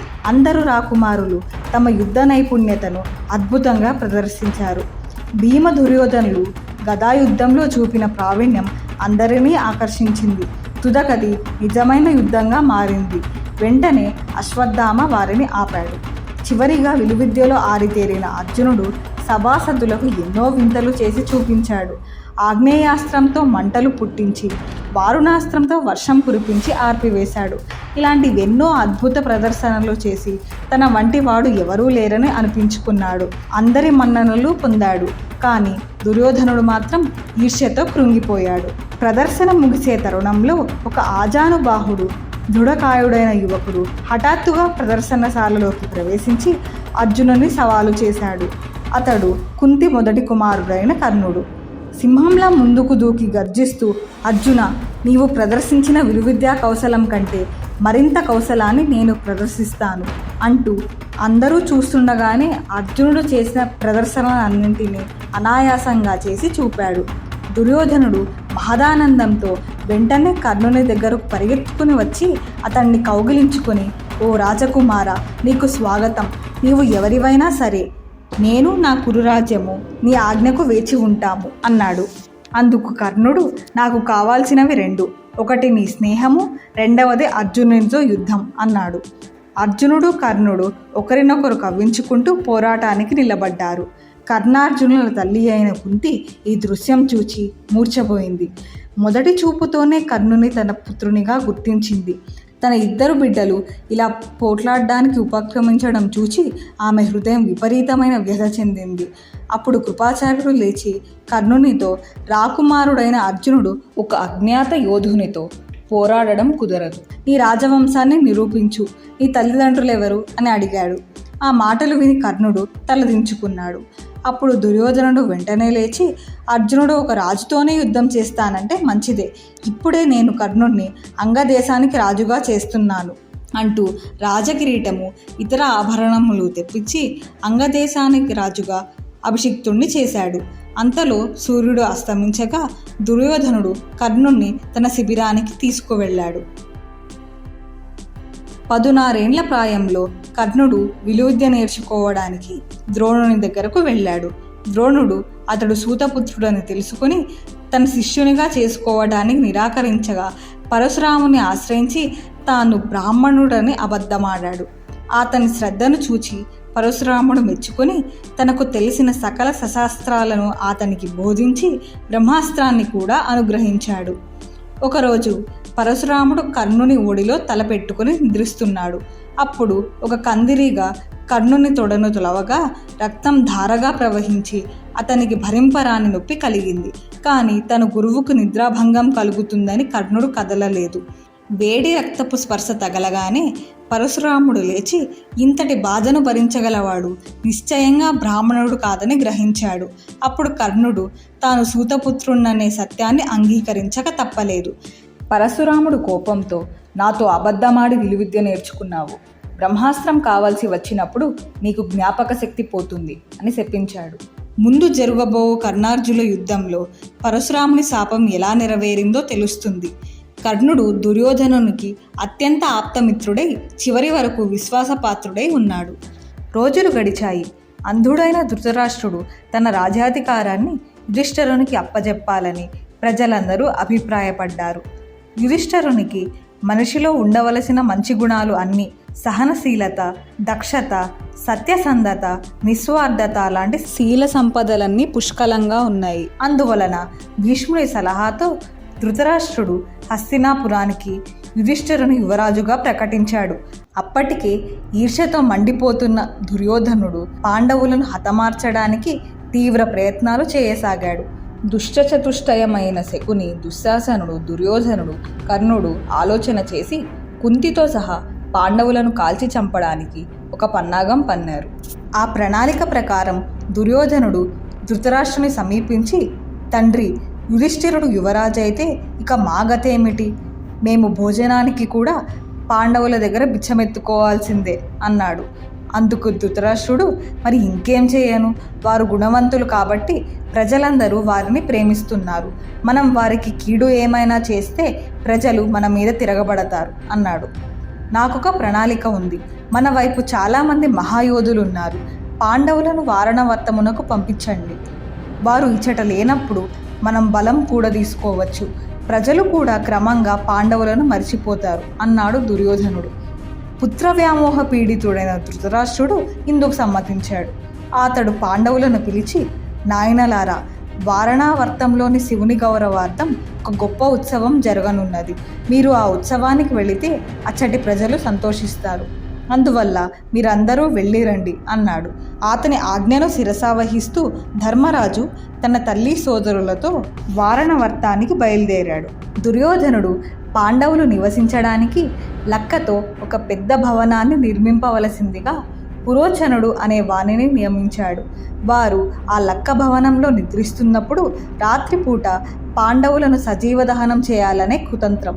కానీ ధర్మరాజు విదురుని వద్ద సెలవు తీసుకుంటున్నప్పుడు అతనికే అర్థమయ్యేటట్లు విదురుడు ఇలా అన్నాడు, తెలివిగల విరోధి కుతంత్రమును పసిగట్టగలిగే వారే ఆపద నుండి తప్పించుకోగలరు.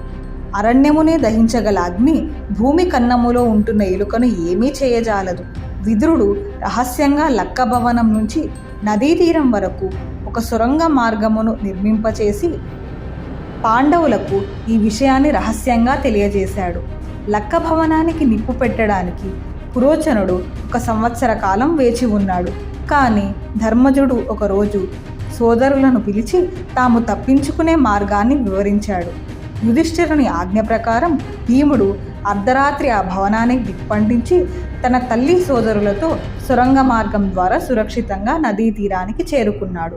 భీముడు నిప్పండించే సమయానికి ఆ భవనంలో పురోచనునితో పాటు ఒక ఆటవిక స్త్రీ, ఆమె 5 కుమారులు ఉన్నారు. ఆ భవనం వీరితో పాటు దగ్ధమై బూడిదైపోయింది. పాండవులు దక్షిణ దిశలో చాలా రోజులు పయనించారు. అగ్ని ప్రమాదంలో పాండవులు, కుంతి చనిపోయారనే వార్త వ్యాపించింది.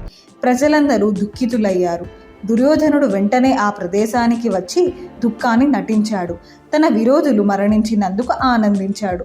భీముడు తన తల్లిని మెడ మీద, నకుల సహదేవులను తొడల మీద ఎక్కించుకొని ధర్మార్జునులను తన బాహువులతో తీసుకుని వెళ్ళాడు. చాలా దూరం పయనించిన తర్వాత వారందరూ అలసిపోయి ఒక వటవృక్ష ఛాయలో విశ్రమించి గాఢ నిద్రలో మునిగిపోయారు.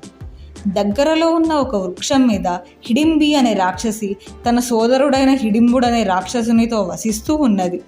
ఆహారం కోసం వెతుకుతూ వెళుతూ ఉండగా హిడింబుడు సమీపంలోనే మానవుల వాసన పసిగట్టాడు. హిడింబిని పిలిచి ఆ వాసన ఎక్కడి నుంచి వస్తుందో తెలుసుకోమన్నాడు. ఆమె మానవుల వాసనను అనుసరించి వెళ్తూ ఒక చెట్టు నీడన నిద్రిస్తున్న పాండవులను చూసింది. దృఢకాయుడు ఆజానుబాహుడైన భీముని చూచి వెంటనే ప్రేమలో పడింది. అతన్ని ఎలాగైనా పెళ్లి చేసుకోవాలనే తీవ్ర వాంఛ కలిగి ఒక అందమైన యువతిగా మారి భీముని ఆకర్షించడానికి ముసిముసి నవ్వులతో వచ్చింది. అతన్ని సమీపించి, అయ్యా, మీరెవరు? ఈ అడవి మా అన్న హిడింబునికి చెందినదని మీకు తెలియదా? నరమాంస భక్షకుడైన అతడు మిమ్మల్ని చూస్తే వెంటనే పట్టి తినివేస్తాడు.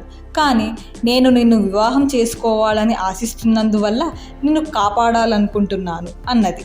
అంతలో హిడింబుడు తన సోదరిని వెతుక్కుంటూ వచ్చి పాండవులను చూచాడు. భీమ హిడింబుల మధ్య ఘోర యుద్ధం జరిగింది. చాలా కాలం పోరాడిన తర్వాత భీముడు హిడింబుని చంపివేశాడు. ఇప్పుడు నిరాశ్రయురాలైన హిడింబి కుంతీదేవిని తనకు భీమునితో వివాహం చేయమని బ్రతిమాలింది.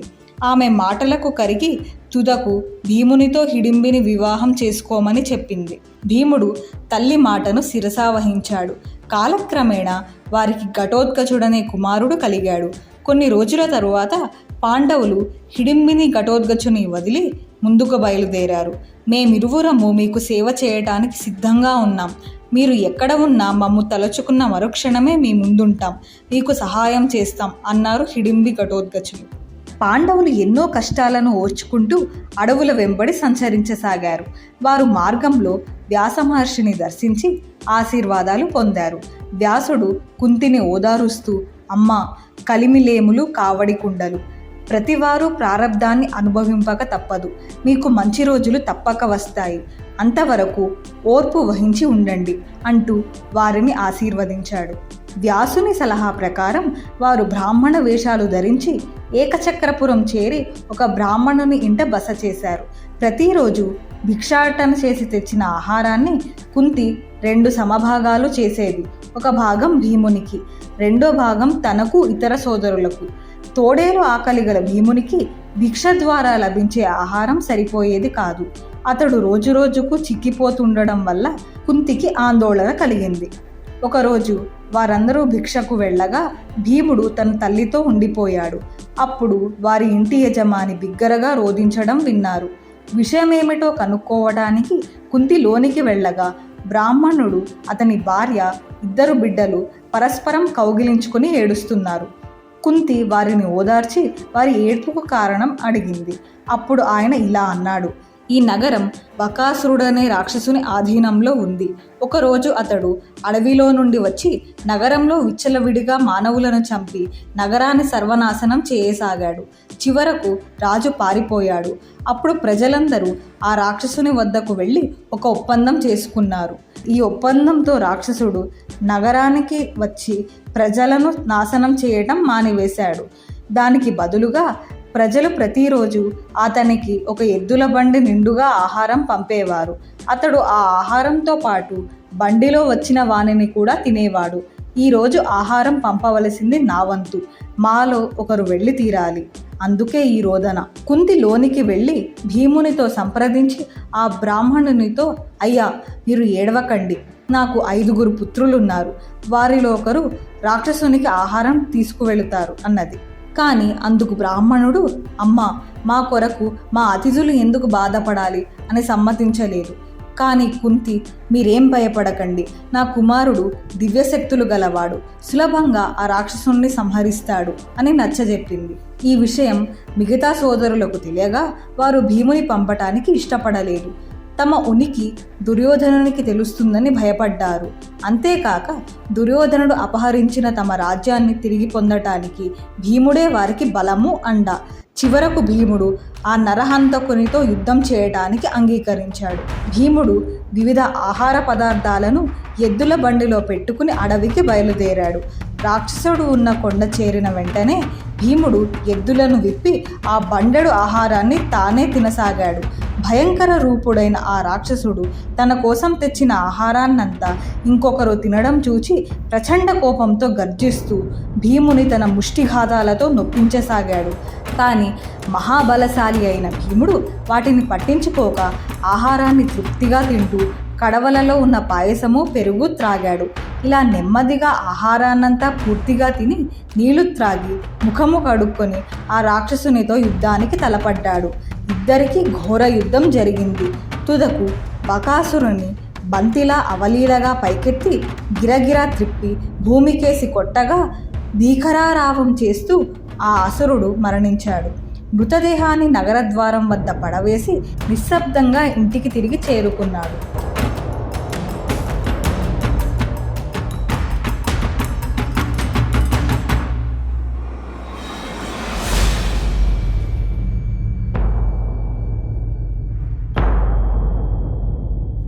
మరుసటి ఉదయం నగరద్వారం ముందు పడి ఉన్న బకాసురుని కళేబరాన్ని చూడటానికి నగర ప్రజలందరూ తరలివచ్చి ఆనందంతో గంతులు వేయసాగారు.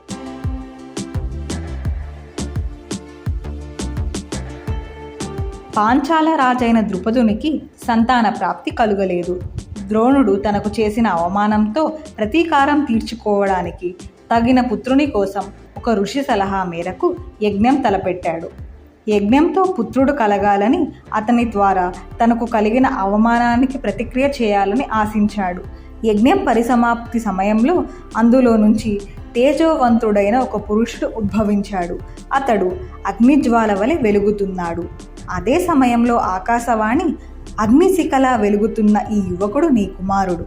ఈతనికి దృష్టద్యుమ్నుడు అని పేరు పెట్టు. కాలక్రమంలో ఈతడు ద్రోణునిపై ప్రతీకారం తీర్చుకుంటాడు అని పలికింది. తర్వాత అగ్నిగుండంలో నుండి అపురూప లావణ్యం గల ఒక కన్య కూడా ఉద్భవించింది. ఆమెకు కృష్ణ అని పేరు పెట్టారు.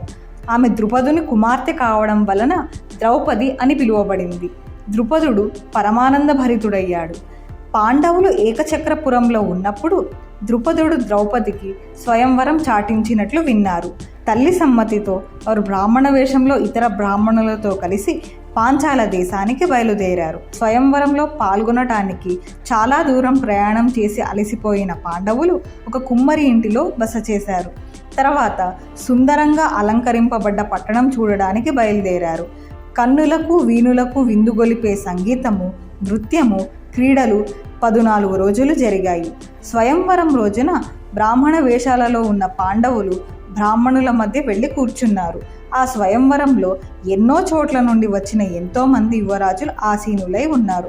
వారిలో దుర్యోధనుడు, కర్ణుడు, శ్రీకృష్ణుడు కూడా ఉన్నారు. మంటపమంతా నిండిపోయింది. అందరూ తమ తమ ఆసనాలను స్వీకరించిన తరువాత దృష్టద్యుమ్నుడు ద్రౌపదిని స్వయంవర మంటపానికి తీసుకువచ్చాడు. అందంగా అలంకరించుకున్న ద్రౌపది దేవకన్యలా మెరిసిపోతోంది. మధుర వాద్యాల నేపథ్యంలో ద్రౌపది ఏనుగు మీద సభాంగణం చేరుకున్నది. పట్టు వస్త్రాలతో సౌందర్యరాశిగా వెలుగొందుతూ ఆమె ఏనుగు దిగి చేతిలో పుష్పహారంతో అత్యంత మార్దవంతో ప్రవేశించింది. దృష్టద్యుమ్నుడు ఆమెను సభాంగణం మధ్యలో నిలిపి గంభీరమైన వాక్కులతో ఇలా ప్రకటించాడు: ఇదిగో రాకుమారి, ఇదిగో ధనస్సు. ఈ మత్స్య యంత్రాన్ని మీరు చూస్తున్నారు కదా, నీళ్లలో కనిపిస్తున్న ప్రతిబింబాన్ని చూచి పైన గిరగిర తిరుగుతున్న యంత్రరంధ్రము ద్వారా బంగారు చేపను 5 సార్లు వరుసగా ఛేదించే వీరుణ్ణి మా ద్రౌపది వరిస్తుంది. ఎంతోమంది యువరాజులు ప్రయత్నించి విఫలులైనారు. వారు ఆ విల్లును సైతం ఎత్తలేకపోయారు. కొందరు అతి ప్రయాసతో ఆ విల్లుని ఎత్తారు, కానీ అలసటతో స్పృహ తప్పి పడిపోయారు. అందరి ఆశలు అడి ఆశలైనాయి. వీరందరి దుర్దశను చూసి కర్ణుడు ముందుకు వచ్చాడు. సునాయాసంగా విల్లును తీసి బాణం సంధించాడు. ద్రౌపది అతన్ని చూసి, నేను సూతపుత్రుణ్ణి వరింపజాలను అంది. కర్ణుడు ఏమీ చేయలేక విల్లంబులను వదిలి ఒక్కసారి సూర్యుని వైపు దృష్టి సారించి తన స్థానంలో కూర్చున్నాడు. తర్వాత శిశుపాలుడు, జరాసంధుడు, శల్యుడు, దుర్యోధనుడు, ఇతర మహారాజులందరూ ప్రయత్నించి విఫలులయ్యారు. ఎవరూ దీనిని సాధించలేకపోవడంతో మహారాజులందరినీ అవమానించడానికే ఇలా చేశారనే వదంతి బయలుదేరింది. అప్పుడు విద్యుత్తి గల బ్రాహ్మణుల మధ్య నుండి అర్జునుడు లేచి క్షణంలో ఆ విల్లును సునాయాసంగా ఎత్తి మానసికంగా శ్రీకృష్ణుని ప్రార్థిస్తూ 5 బాణాలను వరుసగా వదిలి అవలీలగా మత్స్య యంత్రాన్ని ఛేదించాడు. ఆ బాణ వేగానికి యంత్రం కూడా నేలపై పడింది. అర్జునుని అంగసౌష్ఠవము చూసి ద్రౌపది సమ్మోహితురాలైంది.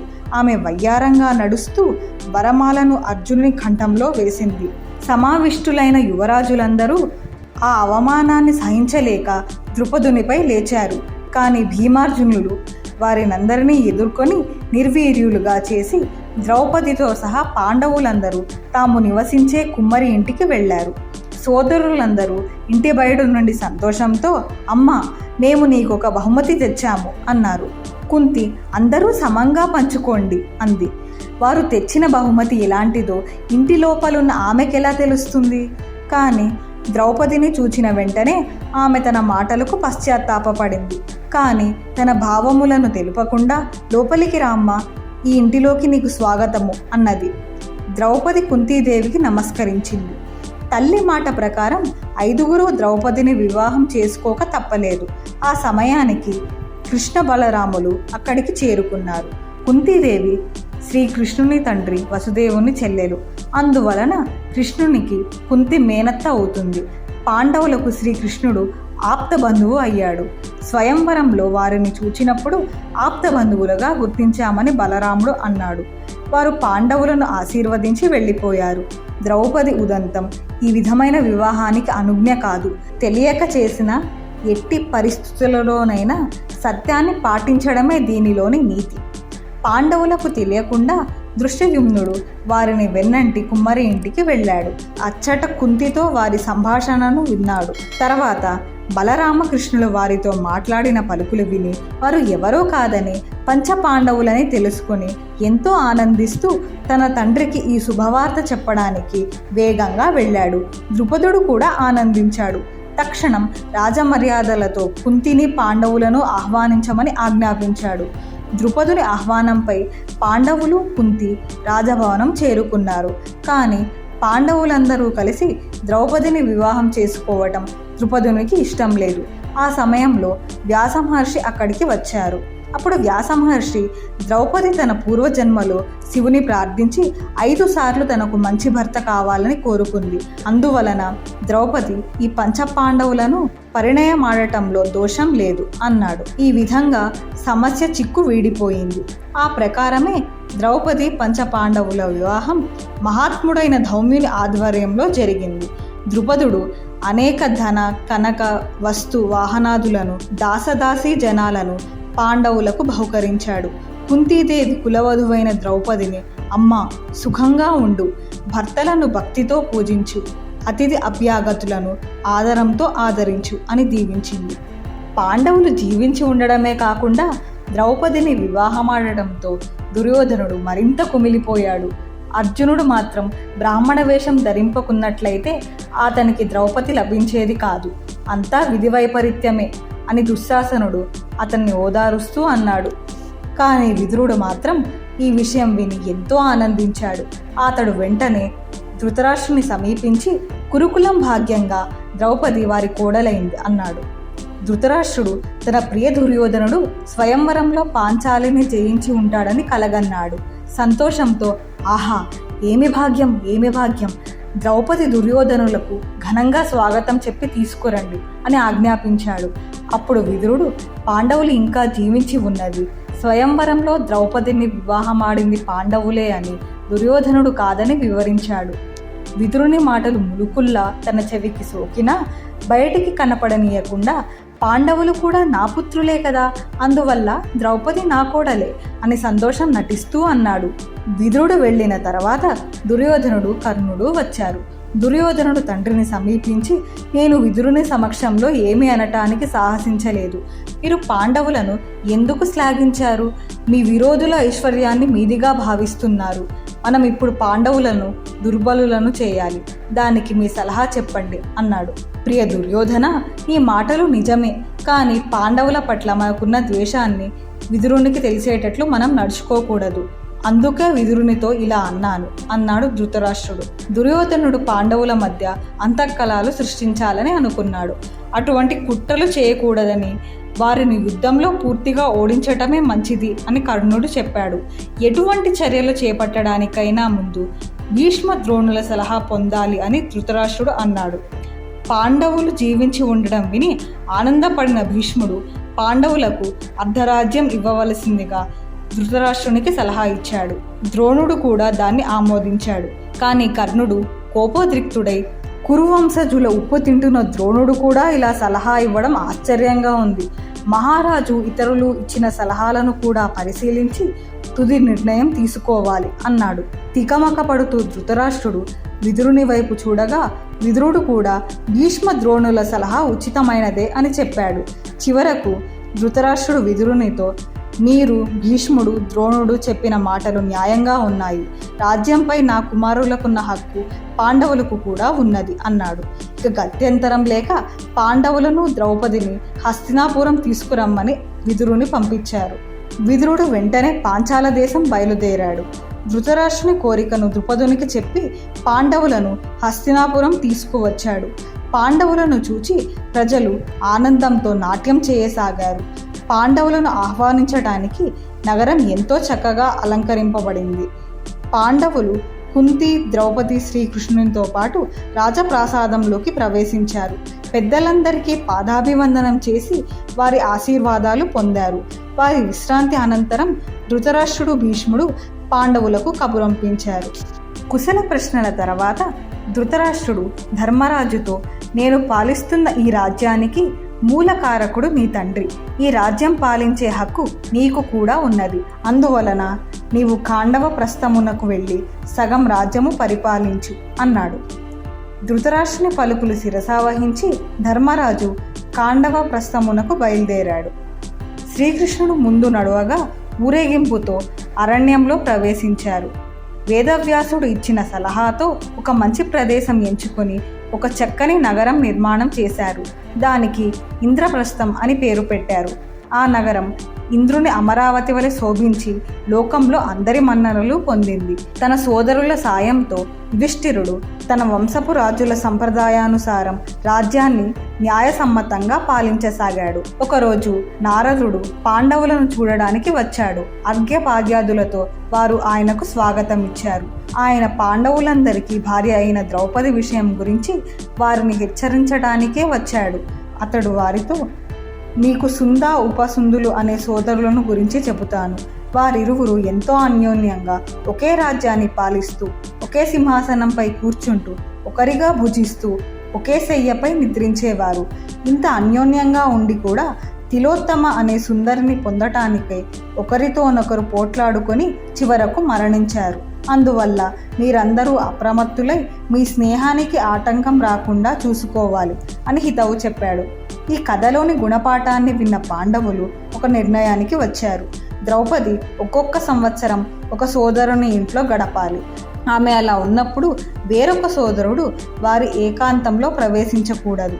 అలా చేస్తే అందుకు ప్రాయశ్చిత్తంగా 12 ఏళ్ళు తపస్సు చేసుకోవటానికి వనములకు వెళ్ళిపోవాలి. ఒకరోజు ఒక బ్రాహ్మణుడు తన పశువులను దొంగలు దొంగలించుకుపోతున్నారని అర్జునునికి చెప్పాడు. అప్పుడు అర్జునుడు తాను ఆ ఆవులను విడిపించి ఇస్తానని ఆయుధములు తీసుకోవడానికి వెళ్ళాడు. కానీ తన విల్లు ధర్మరాజు ఇంట్లో ఉన్నది. ఆ సమయంలో ద్రౌపది ధర్మరాజుతో ఉంది. వారిద్దరూ ఏకాంతంలో ఉండగా అర్జునుడు లోనికి వెళ్ళడానికి సంకోచించాడు. కానీ విల్లుని ఎలాగైనా తీసుకురావాలి. వేరు గత్యంతరం లేక లోపలికి వెళ్ళి తన విల్లు తీసుకుని బయటకి వచ్చేశాడు.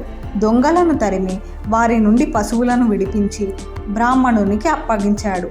తిరిగి వచ్చిన తర్వాత ధర్మరాజు దగ్గరికి వెళ్ళి, మనం చేసుకున్న ఒప్పందం నేను ఉల్లంఘించాను, అందువల్ల నేను 12 సంవత్సరాలు తీర్థయాత్రలకు వెళతాను అన్నాడు.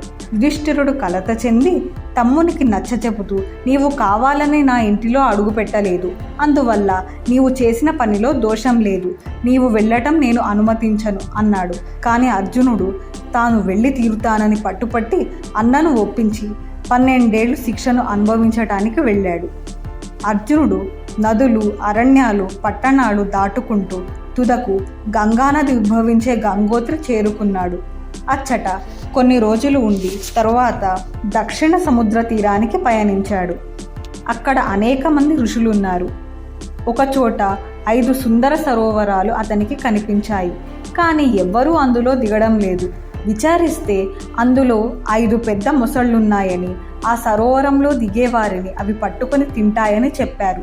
కానీ సాహసవంతుడైన అర్జునుడు సరోవరంలో స్నానం చేయడానికి దిగినప్పుడు ఒక పెద్ద మొసలి అతని కాలు పట్టుకుంది.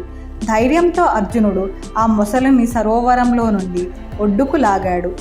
నీళ్ల నుండి బయటపడిన వెంటనే ఆ మొసలి సర్వాభరణ భూషితురాలైన ఒక అందమైన స్త్రీగా మారింది.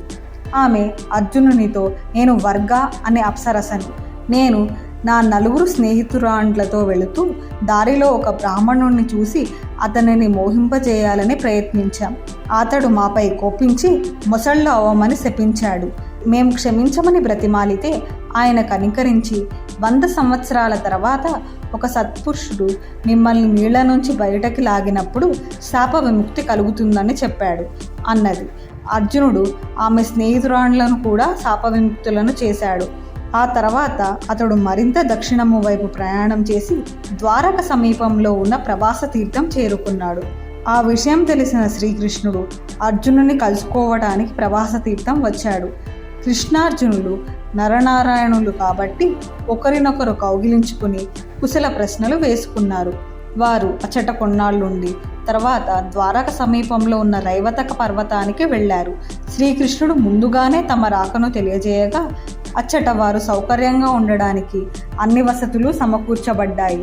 అచ్చట కొన్ని రోజులు ఉన్న తర్వాత వారు యాదవులకు రాజధాని అయిన ద్వారకకు బయలుదేరారు. శ్రీకృష్ణుడు బలరామునికి ముందుగానే ఈ రాక తెలియజేయడం వలన అర్జునునికి ద్వారకలో ఘన స్వాగతం లభించింది. నగర ప్రజలు బారులుగా నిలబడి స్వాగతం పలికారు. వారికి అర్జునుడు కృతజ్ఞతాభివందనం చేశాడు. తర్వాత అర్జునుడిని శ్రీకృష్ణుడు అంతఃపురానికి తీసుకువెళ్ళాడు. శ్రీకృష్ణుడి నివాస స్థలం స్వర్గంలా ఉన్నది. అర్జునుడు శ్రీకృష్ణుని సాంగత్యంలో చాలా రోజులు గడిపాడు. కొన్ని రోజుల తర్వాత రైవతక పర్వతంపై ఒక పెద్ద పండుగ జరిగింది. ఆ పండుగలో ఆనందోత్సాహాలతో గడపటానికి యాదవులందరూ సమావేశమయ్యారు. ఆ జనసమూహం మధ్య అర్జునుడు కృష్ణుని సోదరి సుభద్రను చూచాడు. మొదటి చూపులోనే ఆమె అర్జునుని ఆకర్షించింది. అర్జునుని మనస్సును అర్థం చేసుకున్న కృష్ణుడు చిరునవ్వుతో, ఏం బావా, నీ ముఖం చూస్తే నీవు హఠాత్తుగా ప్రేమలో పడినట్లు కనిపిస్తున్నది. అదే నిజమైతే దీనిని గురించి నా తండ్రితో మాట్లాడతాను అన్నాడు. అర్జునుడు బిడియంతో, ఈ అందగత్తె ఎవరిని ఆకర్షించదు? ఆమె నా భార్య అయితే నేను జీవితంలో సుఖపడతాను. నాకు ఆమె ఎలా లభిస్తుందో చెప్పు అన్నాడు. బావా, క్షత్రియ ధర్మం ప్రకారం స్వయంవరం ద్వారానైనా కన్యను చేపట్టాలి, లేదా బలవంతంగా ఆమెను తీసుకుపోయి పరిణయం చేసుకోవాలి అన్నాడు శ్రీకృష్ణుడు. తన చెల్లెలిని అపహరించి తీసుకువెళ్ళిపోవాలని శ్రీకృష్ణుడు చెబుతున్నాడని గ్రహించాడు అర్జునుడు. ముందుగా తన అన్న ధర్మరాజు అనుమతిని పొందడానికి కబురు పంపాడు. ధర్మరాజు సంతోషంగా దానికి అంగీకరించాడు. అర్జునుడు శ్రీకృష్ణుని రథాన్ని తీసుకుని తగిన తరుణం కోసం వేచి ఉన్నాడు. ఒకరోజు సుభద్ర రైవతక పర్వతం మీద ఉన్న దేవాలయానికి వెళ్ళింది. అర్జునుడు ఆ దేవాలయం వద్ద వేచి ఉండి ఆమె పూజ ముగించి బయటకు రాగానే ఆమెను నెమ్మదిగా రథంలో ఉంచుకొని ఇంద్రప్రస్థానికి బయలుదేరాడు. ఆమె అంగరక్షకులు పెద్దగా అరుస్తూ ద్వారకలో ఉన్న బలరామునికి ఈ విషయం చెప్పారు. బలరాముడు కోపోద్రిక్తుడై అర్జునునికి శాస్తి చేయాలని నిశ్చయించాడు. తక్షణమే యాదవ ముఖ్యులందరితో తాము అనుసరించవలసిన విధానాన్ని గురించి ఆలోచించడానికి సభ జరిపాడు. అందరూ బలరాముని సమర్థించారు. కానీ శ్రీకృష్ణుడు మాత్రం మౌనంగా ఉన్నాడు. శ్రీకృష్ణుని మౌనం చూసిన బలరాముడు కృష్ణుడు ఏమీ మాట్లాడలేదు. అతడి మనస్సులో ఏమున్నదో తెలుసుకోకుండా మనం ఎలాంటి చర్య తీసుకోలేము. అరచి ప్రయోజనం లేదు. అందువల్ల కృష్ణుని ఉద్దేశం ఏమిటో తెలుసుకుందాం అన్నాడు. అప్పుడు ప్రశాంతంగా కృష్ణుడు, అర్జునుడు మన వంశగౌరవాన్ని అవమానపరచలేదు, బదులుగా మన కీర్తిని వృద్ధి చేశాడు. ఈ సంబంధం సబబుగా ఉన్నది. పైగా సుభద్ర కూడా అతన్ని చూచి ఇష్టపడింది. అర్జునుడు మన సుభద్రకు అన్ని విధాలా తగినవరుడు. పరమేశ్వరుడు తప్ప అతన్ని ఎవ్వరూ ఎదిరించలేరు. అందువల్ల మనం అతన్ని సాదరంగా ఆహ్వానించి వివాహానికి ఏర్పాట్లు చేయడం మంచిది అన్నాడు. శ్రీకృష్ణుని మాటలు వారికి ఉపశమనం కలిగించాయి. శ్రీకృష్ణుని సలహా ప్రకారం అర్జున సుభద్రల వివాహం ఘనంగా జరిగింది. అర్జునుడు 1 సంవత్సరం భార్య సుభద్రతో గడిపి మిగిలిన కాలం పుష్కర తీర్థంలో గడిపాడు. 12 సంవత్సరాల గడువు పూర్తి కాగానే ఇంద్రప్రస్థం చేరుకున్నాడు. అచ్చటి స్త్రీలందరూ సుభద్రకు ఘన స్వాగతం చెప్పారు. అర్జునుడు ఇంద్రప్రస్థానికి తిరిగి వెళ్ళిన వార్త విని బలరామకృష్ణుడు అనేక బహుమతులతో వచ్చారు. కొంతకాలానికి సుభద్ర అభిమన్యుడు అనే కుమారుణ్ణి కన్నది. అనేక శుభలక్షణాలను ఆ శిశువు కలిగి ఉన్నాడు. శుభ సమయంలో ధర్మరాజు 10,000 గోవులను, బంగారు నాణెములను విప్రులకు దానం చేశాడు. ద్రౌపది కూడా ప్రతి సంవత్సరం ఒక కుమారుని కన్నది. ఆమెకు యుధిష్ఠిరుని ద్వారా ప్రతివిందుడు, భీముని ద్వారా శృతసోముడు, అర్జునుని ద్వారా శృతకర్ముడు, నకులుని ద్వారా శతానీకుడు, సహదేవుని ద్వారా శృతసేనుడు అనే కుమారులు కలిగారు. వారందరూ ప్రఖ్యాతులైనారు. ధౌమ్య మహర్షి వారికి యజ్ఞోపవీత సంస్కారం చేశాడు. శస్త్ర విద్యలోనూ వేదశాస్త్రములలోనూ వారు మంచి ప్రావీణ్యం సంపాదించారు. యుధిష్ఠిరుడు న్యాయసమ్మతంగా రాజ్యపరిపాలన సాగించాడు. సోదరులు తమ బాహుబలంతో పలు దేశాలను జయించి తమ రాజ్యాన్ని విస్తరింపజేశారు. రాజ్యమంతటా శాంతి సౌఖ్యములు సమృద్ధిగా నెలకొన్నవి. ఒకరోజు అర్జునుడు శ్రీకృష్ణునితో కలిసి యుధిష్ఠిరుని అనుమతితో పెద్ద సేవక బృందంతో యమునా తీరానికి వెళ్ళాడు. సేవక బృందం వివిధ క్రీడలలో మునిగి ఉండగా కృష్ణార్జునులు ఒక చోట కూర్చుని మాట్లాడుకోసాగారు. అప్పుడు సాలవృక్షంలా బంగారపు రంగులో ఉన్న ఒక బ్రాహ్మణుడు వచ్చాడు. పసుపు రంగు గడ్డంతో తామరాకుల లాంటి కళ్ళతోనూ ఉన్నాడు. కృష్ణార్జునులు ఆయనను సాదరంగా ఆహ్వానించారు. అప్పుడు ఆ బ్రాహ్మణుడు, అత్యంత ఆహారం తినేవాడినైన నాకు చాలా ఆకలి వేస్తున్నది. ముష్టాన్నం ప్రసాదించి ఇచ్చి నా ఆకలి బాధను పోగొట్టండి అన్నాడు. కృష్ణార్జునులు అతనికి ముష్టాన్న భోజనం పెడతామని వాగ్దానం చేశారు. అందుకు అతడు, నేను అగ్నిదేవుడను, నాకు సామాన్య ఆహారం పనికిరాదు. నేను ఈ ఖాండవ వనమును భక్షించాలి. నా అజీర్తి రోగానికి ఈ వనంలోని దివ్యౌషధ మూలికలే విరుగుడు. కాబట్టి ఖాండవ వన భోజనమే నాకు కావలసింది. కానీ నేను ఎన్నిసార్లు ప్రయత్నించినా నిష్ఫలమైంది. ఈ వనంలో ఉంటున్న తక్షకుడనే నాగరాజును రక్షించడానికి ఇంద్రుడు మేఘములను పంపి వర్షం కురిపింపజేసి నా జ్వాలలు ఆర్పింపజేస్తాడు. మీరు అస్త్రప్రయోగంలో ఆరితేరిన వారు. నేను ఖాండవ వనాన్ని దహించేటప్పుడు నా మీద వర్షం పడకుండా ఈ వనంలోని ఏ జంతుజాలం నా నుండి తప్పించుకోకుండా చూడండి అని ప్రార్థించాడు. అప్పుడు అర్జునుడు అగ్నితో, నేను దివ్యాస్త్రాలు ఎన్నో సంపాదించాను, కానీ వాటిని ప్రయోగించడానికి తగిన ధనస్సు నా వద్ద లేదు. నీవు తగిన ధనస్సు ఇస్తే నీవు కోరినట్లే చేస్తాను అన్నాడు. అగ్ని వరుణదేవుని తలుచుకొని ఇలా ప్రార్థించాడు, నీకు సోమరాజు నుండి లభించిన గొప్ప గాంధీవ ధనస్సును, అక్షయ తుణీరమును, కపిధ్వజము ఉన్న దివ్యరథాన్ని అర్జునునికి ప్రసాదించు. గాంధీవంతో అర్జునుడు, సుదర్శన చక్రంతో శ్రీకృష్ణుడు లోక కళ్యాణార్థం ఎన్నో సేవలు చేయగలరు అన్నాడు. అర్జునుడు కవచమును ధరించి గాంధీవం సారించాడు. శ్రీకృష్ణునికి సుదర్శన చక్రం ఇచ్చి, నీవు తప్పకుండా ఈ ఆయుధంతో ఎంతోమంది దుష్టులను సంహరిస్తావు అని అగ్ని అన్నాడు. తర్వాత అగ్ని సంపూర్ణ తేజముతో పెద్ద పెద్ద జ్వాలలతో ఖాండవ వనము నలుదిక్కులా వ్యాపించి భీకరంగా దహించసాగాడు. కృష్ణార్జునులు వనము ఇరువైపులా నిలబడి అందులోని జంతువులేవీ తప్పించుకోకుండా చూశారు. పెద్ద వృక్షములు మంటల్లో కాలి దగ్ధమై పెళపెళమని కింద పడే శబ్దములు, అగ్నిలో కాలి మరణించిన వివిధ పక్షుల జంతువుల అరుపులు మిన్నుముట్టాయి. దేవేంద్రుడు విపరీతమైన కోపంతో వెంటనే ప్రళయమేఘములను పంపి వర్షం కురిపించాడు. అగ్నికి నీటికి మధ్య జరిగిన ఈ ఐతిహాసిక యుద్ధ సమయంలో సర్పరాజైన తక్షకుడు అచ్చట లేడు, హస్తినాపురంలో ఉన్నాడు. అతని కుమారుడు అశ్వసేనుడు ఆ అగ్ని నుండి తప్పించుకోవడానికి విశ్వ ప్రయత్నాలు చేశాడు. కానీ అర్జునుడి శరపరంపర నుండి తప్పించుకోలేకపోయాడు. తుదకు అతన్ని కాపాడడానికి అతని తల్లి ఒక ఉపాయం ఆలోచించింది. అతని తలను ముందు మృంగి తర్వాత తోక వరకు మృంగి ఆ స్థితిలో ఆకాశంలోనికి ఎగసింది. ఆమె తప్పించుకోవటం చూసిన అర్జునుడు ఒక వాడి బాణంతో ఆమె తలను ఖండించాడు. అప్పుడు ఇంద్రుడు సుడిగాలితో అర్జునుని స్పృహ కోల్పోయేటట్లు చేశాడు. అశ్వసేనుడు తప్పించుకున్నాడు. తర్వాత ఇంద్ర అర్జునుల మధ్య ఘోర యుద్ధం జరిగింది. దేవతలందరూ ఇంద్రునికి అండగా నిలిచారు. వారు కృష్ణార్జునులను జయింపలేమని, అగ్ని జ్వాలలను ఆర్పజాలమని త్వరలో గ్రహించారు. కృష్ణార్జునుల సాహసాన్ని మెచ్చుకుంటూ వారందరూ ఇంద్రునితో సహా యుద్ధం నుండి విరమించుకున్నారు. అగ్ని ఎడతెగక 15 రోజుల ఖాండవ వనం దహించాడు. ఆ వనంలో నివసించే 6 మాత్రం అగ్ని బారి నుండి తప్పించుకున్నారు. వారు అశ్వసేనుడు, మయుడు, సారంగికులు అనే 4 పక్షులు. శ్రీకృష్ణునిచే చంపబడే తరుణంలో మయుడు అర్జునుని వద్ద శరణుజొచ్చాడు. సారంగిక పక్షిగా పుట్టిన మందపాల మహర్షి సంతానమే ఆ సారంగిక పక్షులు. అగ్ని వనం దహిస్తున్నప్పుడు మందపాలుని ప్రార్థనతో ఆ పక్షులను అగ్ని వదిలేశాడు.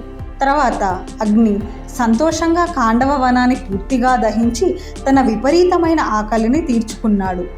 దేవతలు సాధించలేని ఘనకార్యాన్ని మీరు సాధించారు అని శ్రీకృష్ణార్జునులను అగ్నిదేవుడు మెచ్చుకున్నాడు.